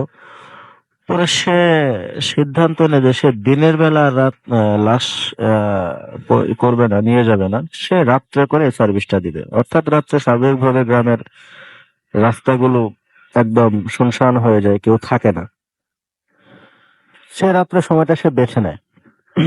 তো একদিনের ঘটনা, তার কাছে একটা খবর আসে যে হসপিটালে একটা লাশ আছে, তাকে পৌঁছে দিতে হবে। সে যথারীতি রাত্র 9টার দিকে যায়, গিয়ে দেখে যে একটা লাশ। সে লাশটা একটু ভালো করে দেখে নেয় যে মুখে দাঁড়িয়ে দাঁড়িয়ে খুব পরহেজগার টাইপের একটা চেহারা। সে লাশটা ভ্যানে উঠিয়ে সে রওনা দেয় একাই। যখন শহর ছেড়ে একদম গ্রামের রাস্তায় চলে আসে, আসলে রাসেল ভাই 90-র দশকে গ্রামের অধিকাংশ রোডগুলো ছিল কাঁচা রাস্তা। যখন সে আসে, আস্তে আস্তে সে এগোচ্ছে ভ্যানটা নিয়ে, সে একটা জিনিস শুনতে পায়, একটা আওয়াজ, যে একটা জিকিরের শব্দ, বাতাসে একটা আল্লাহ আল্লাহ জিকিরের শব্দ ভেসে আসছে, খুব সুন্দর একটা শব্দ। এবং সে এটাও ফিল করে যে এটা তার ভ্যান থেকে আসতেছে। তো সে আর পিছনের দিকে টার্ন করে না দেখার জন্য, সে এটা শুনতে শুনতে আগাচ্ছে। একটা পর্যায়ে সে একটা 3 রাস্তার মাথায় এসে দাঁড়ায় এবং সেখানে বিকট আকারের একটা গাছ, গাছতলায় কয়েকজন লোক দাঁড়ানো, বেশ শোঠান দেহের অধিকারী, লম্বা চওড়া কিছু লোক, এবং খুবই অদ্ভুত ধরনের পোশাক তাদের গায়ে, লম্বা লম্বা জামা। আর দেখতে অবশ্যই সবাই সুন্দর ছিল। সে আসলে বুঝতে পারে যে এই লোকগুলো আসলে সাধারণত আমাদের সাধারণ সমাজের মানুষ নয়, সেটা খুব ভালো করে বুঝতে পারে। আর সাধারণত যারা এরকম লাশ পরিবহন করে, তারা আসলে একটু সাহসী হয়ে থাকে। আসলে খুব সাহসী যদি না হয় রাসেল ভাই, এই ধরনের সার্ভিস দেওয়া কিন্তু আসলে পসিবল না। তো ওই লোকগুলো তাকে থামায়, তার ভ্যানটা থামিয়ে তাকে বলে যে তুমি এখানে দাঁড়াও, লাশটা আমরা নিয়ে যাব, কিছুক্ষণ পর তোমাকে লাশটা ফেরত দেবো। সে আসলে এমনিতেই রাত্র 10টা, 10:30 ছিল, নির্জন জায়গা, আর মাঝখানে লাশ নিয়ে কিছু লোক তার কাছে সে লাশটা চাচ্ছে, সে আর আসলে ওরকম কোনো ধরনের কথাবার্তা না বলে সে নিশ্চুপ দাঁড়িয়ে থাকে। সে তাদের কথা মেনে নেয় আসলে। লোকগুলো লাশটা নিয়ে যায় এবং সে দেখে যে একটা মাঠে লাশটা রাখে, পাশেই গাছটার ছাইতে একটা মাঠে রাখে। এবং আস্তে আস্তে আরো বেশ অনেকগুলো লোক ওখানে জড়ো হয়, ঠিক লম্বা চড়া লোকগুলো, সবার গায়ে পাঞ্জাবি, মাথায় পাগড়ি। এবং সর্বশেষ একজন বিশাল দেহের একজন লোক আসে, তিনিও বেশ লম্বা চওড়া, এবং এসে তাদেরকে কিছু বলতে থাকে, একটা মানে ভাষণের মতো দেয়। সে ঠিক শুনতে পায় না কি বলছে, বা ভাষাটা সে বুঝতে পারে না। সে শুধু দূরে ভেনে দাঁড়িয়ে দৃশ্যগুলো দেখছে।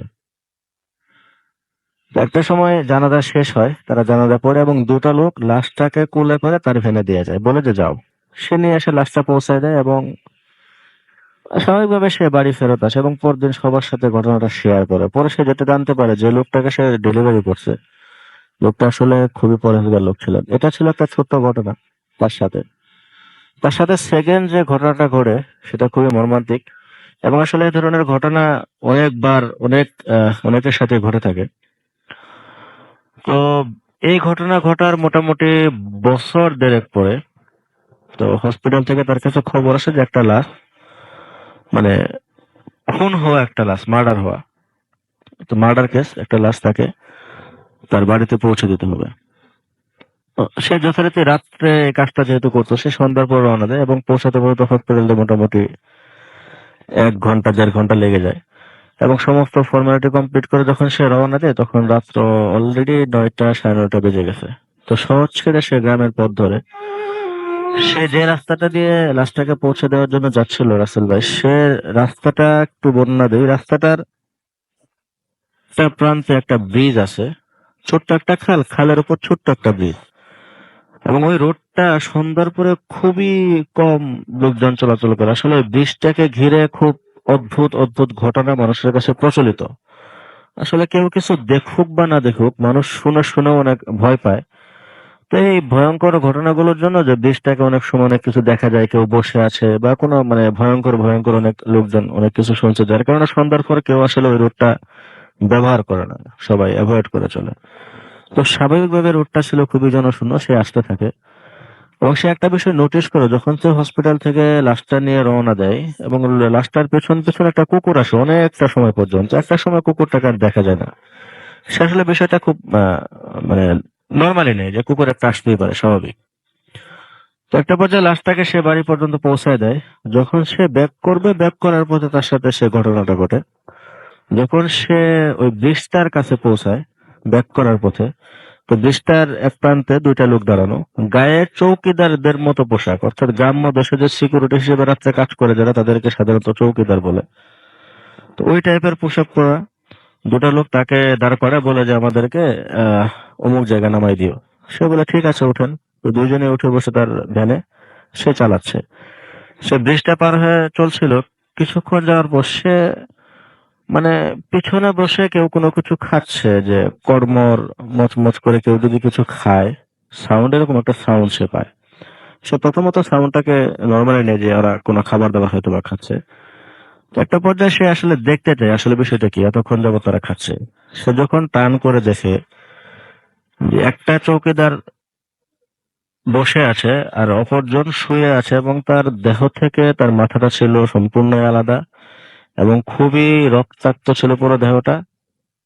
আর অপর যে চৌকিদারটা, সে তার একটা হাত ছিঁড়ে চিবিয়ে খাচ্ছে। সেই দৃশ্য দেখে আর ওখানে দাঁড়াইতে পারে না, খুবই সাহসী ছিল। এরপরও সে ওখান থেকে একটা দৌড় দেয় এবং চিৎকার দিয়ে পার্শ্ববর্তী একটা বাড়ির উঠোনে এসে সে পড়ে যায়। তো লোকজন সকালে যখন তাকে উদ্ধার করে, সে তাদেরকে ঘটনাটা শেয়ার করে। এবং দুঃখজনক বিষয় ছিল এই যে রাসেল ভাই, এই ঘটনা ঘটার মোটামুটি বেশ কিছুদিনের মধ্যে তার সে খুব অসুস্থ হয়ে পড়ে এবং অনেক ট্রিটমেন্টের পরও তাকে আর বাঁচানো সম্ভব হয় না। সে আসলে মারা যায়, প্রচন্ড জ্বরে ভোগে এবং একটা পর্যায়ে সে মারা যায়। তো খুবই প্রসিদ্ধ একটা ঘটনা এটা আমাদের অঞ্চলের, অনেকেই জানে। এই ছিল আসলে স্টোরি। ওকে, ধন্যবাদ আপনাকে। আমরা একটা ছোট্ট বিরতিতে যাব এবং বিরতির পরে আবারও ফিরে আসব। সেই পর্যন্ত আমাদের সঙ্গে থাকুন। স্টে টিউনড, রেডিও ফুর্তি, রেড এফএম এন্ড টু ফুর্তি।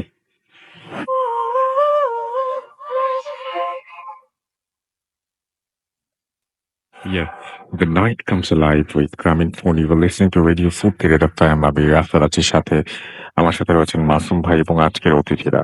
আমরা জানি যে অনেকেরই অনেক ধরনের সমস্যা হয় এবং অনেকেই অনেক ধরনের সমস্যায় ভোগেন, এবং অনেকেই সেই সমস্যা থেকে উত্তরণের জন্য নানান রকমের পথ খোঁজেন।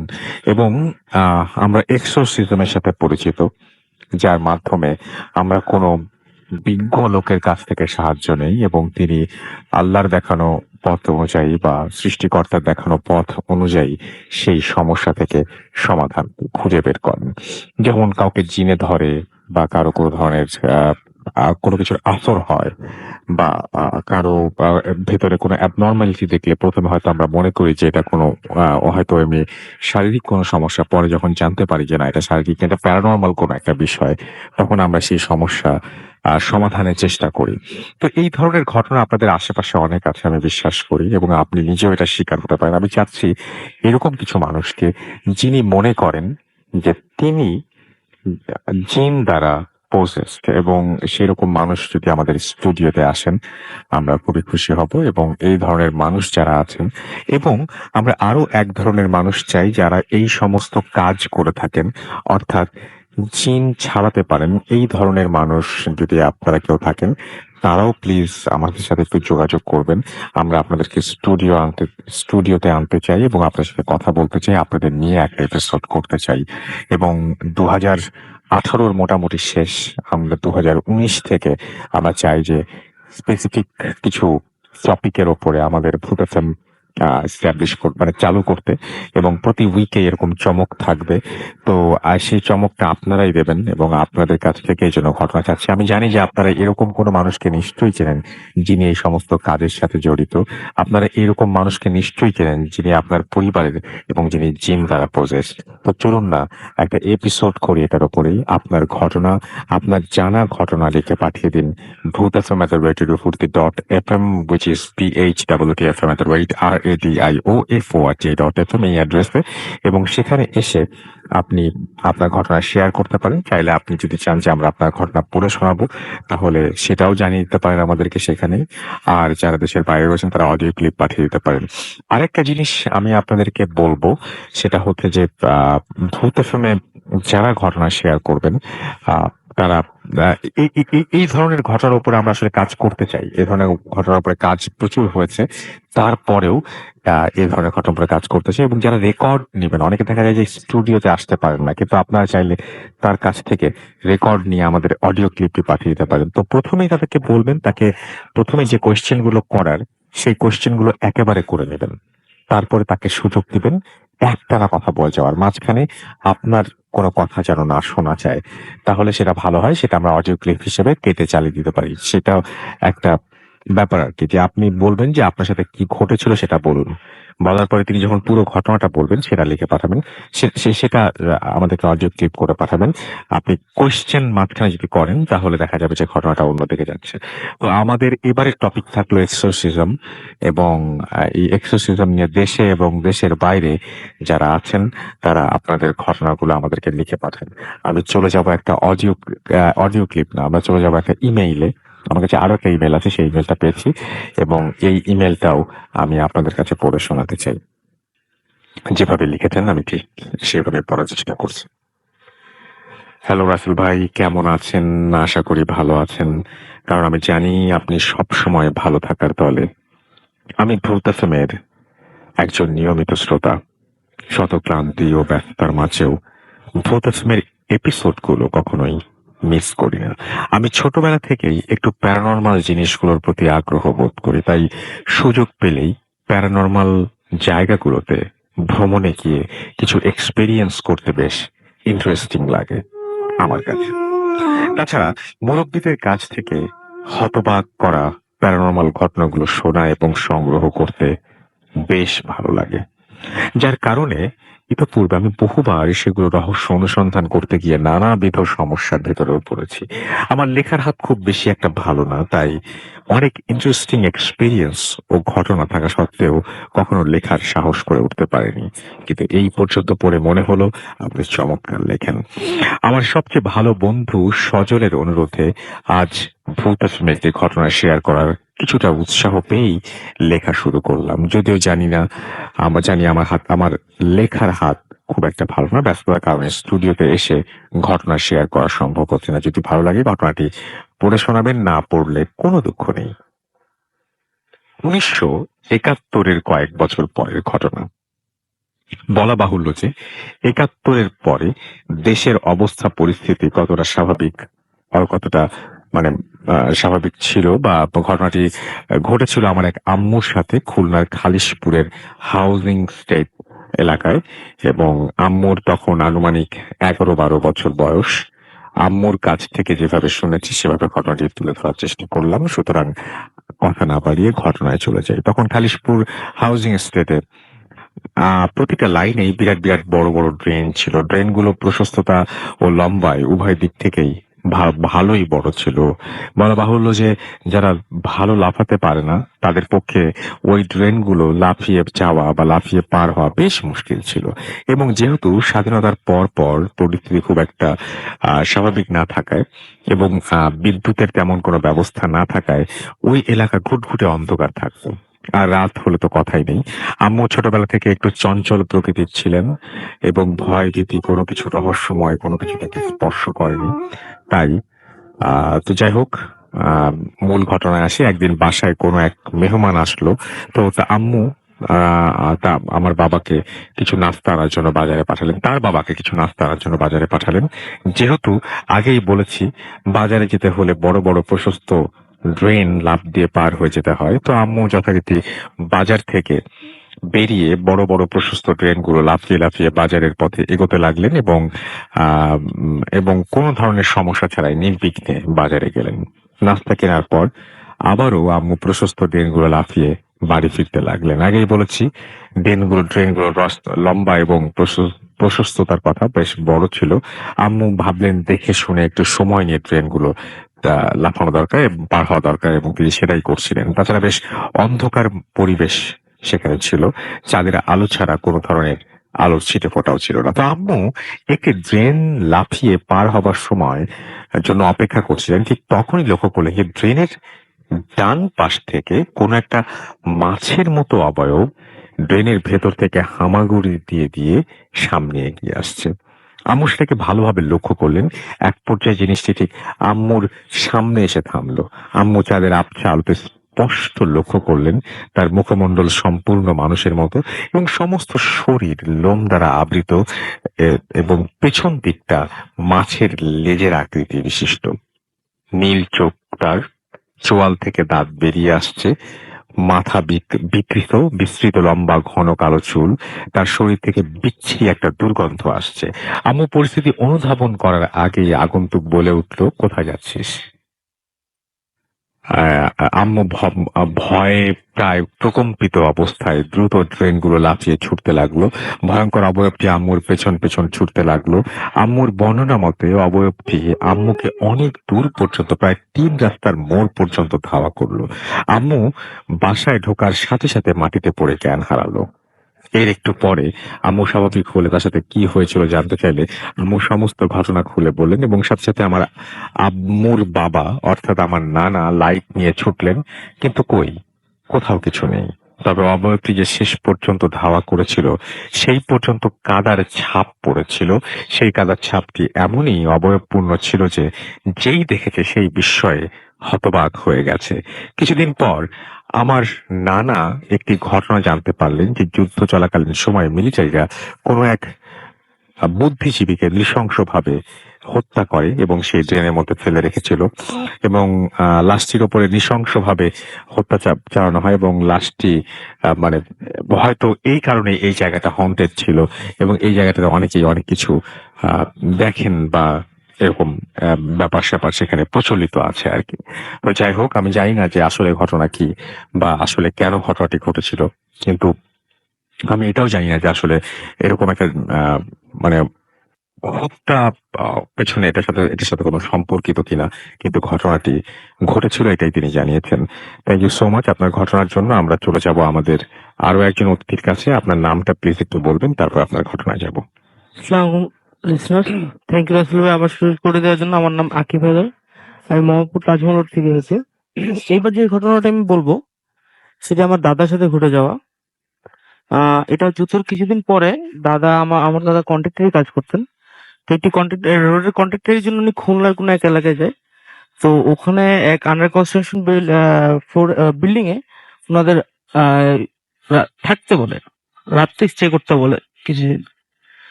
তো ওই বিল্ডিং যেখানে ছিল সেখানকার জানলাগুলো এখনো লাগানো হয়নি, জাস্ট উপরে টিন দেওয়া হয়েছে, বারান্দাটা পুরোটাই খোলা।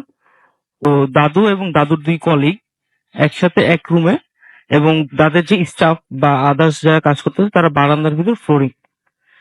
তো রাত্রে দাদু এমনি আগে থেকে জানতো যে ওই এলাকাটার আশেপাশে একটু ডেঞ্জারাস, কারণ ওখানকার একটা খাল ছিল।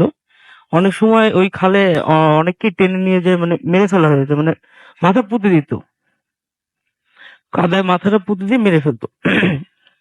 তো দাদু রাতে ঘুমিয়ে আছে, রাত্রে 2টা-2:30টার দিকে হঠাৎ করে দাদুর পা ধরে টেনে কেউ বের করে নিয়ে যাচ্ছে।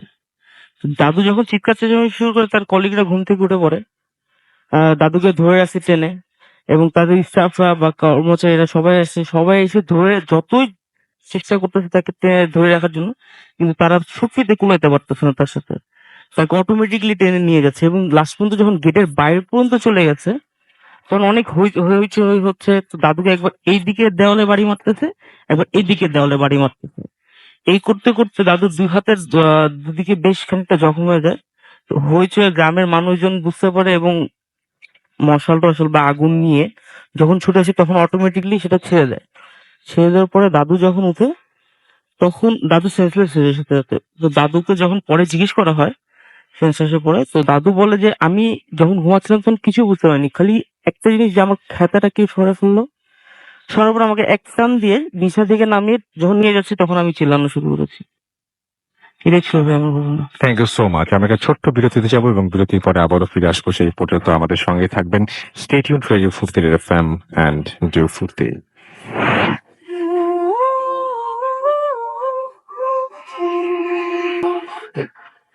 Yes, the night comes life it coming phone. Mohiuddin Ahmed আমাদের লিখেছেন কাকতারুয়ার গল্পটি ভালো লেগেছে। আমাদের সাথে লিখেছেন দেখতে পাচ্ছি শাহিন আলম, এবং তিনি নাচল চাঁপাইনবাবগঞ্জ থেকে শুনছেন। জাহিদ হাসান আমাদের সঙ্গে আছেন, তাহিরপুর বাগমারা রাজশাহী থেকে শুনছেন। এসকে নীরব আমাদের সাথে আছেন, নীরব হাসান আমাদের সাথে আছেন, লিখেছেন ভালো লাগছে। জিলানি আমাদের সাথে আছেন নেত্রকোনা থেকে লাইট অফ করে শুনছেন।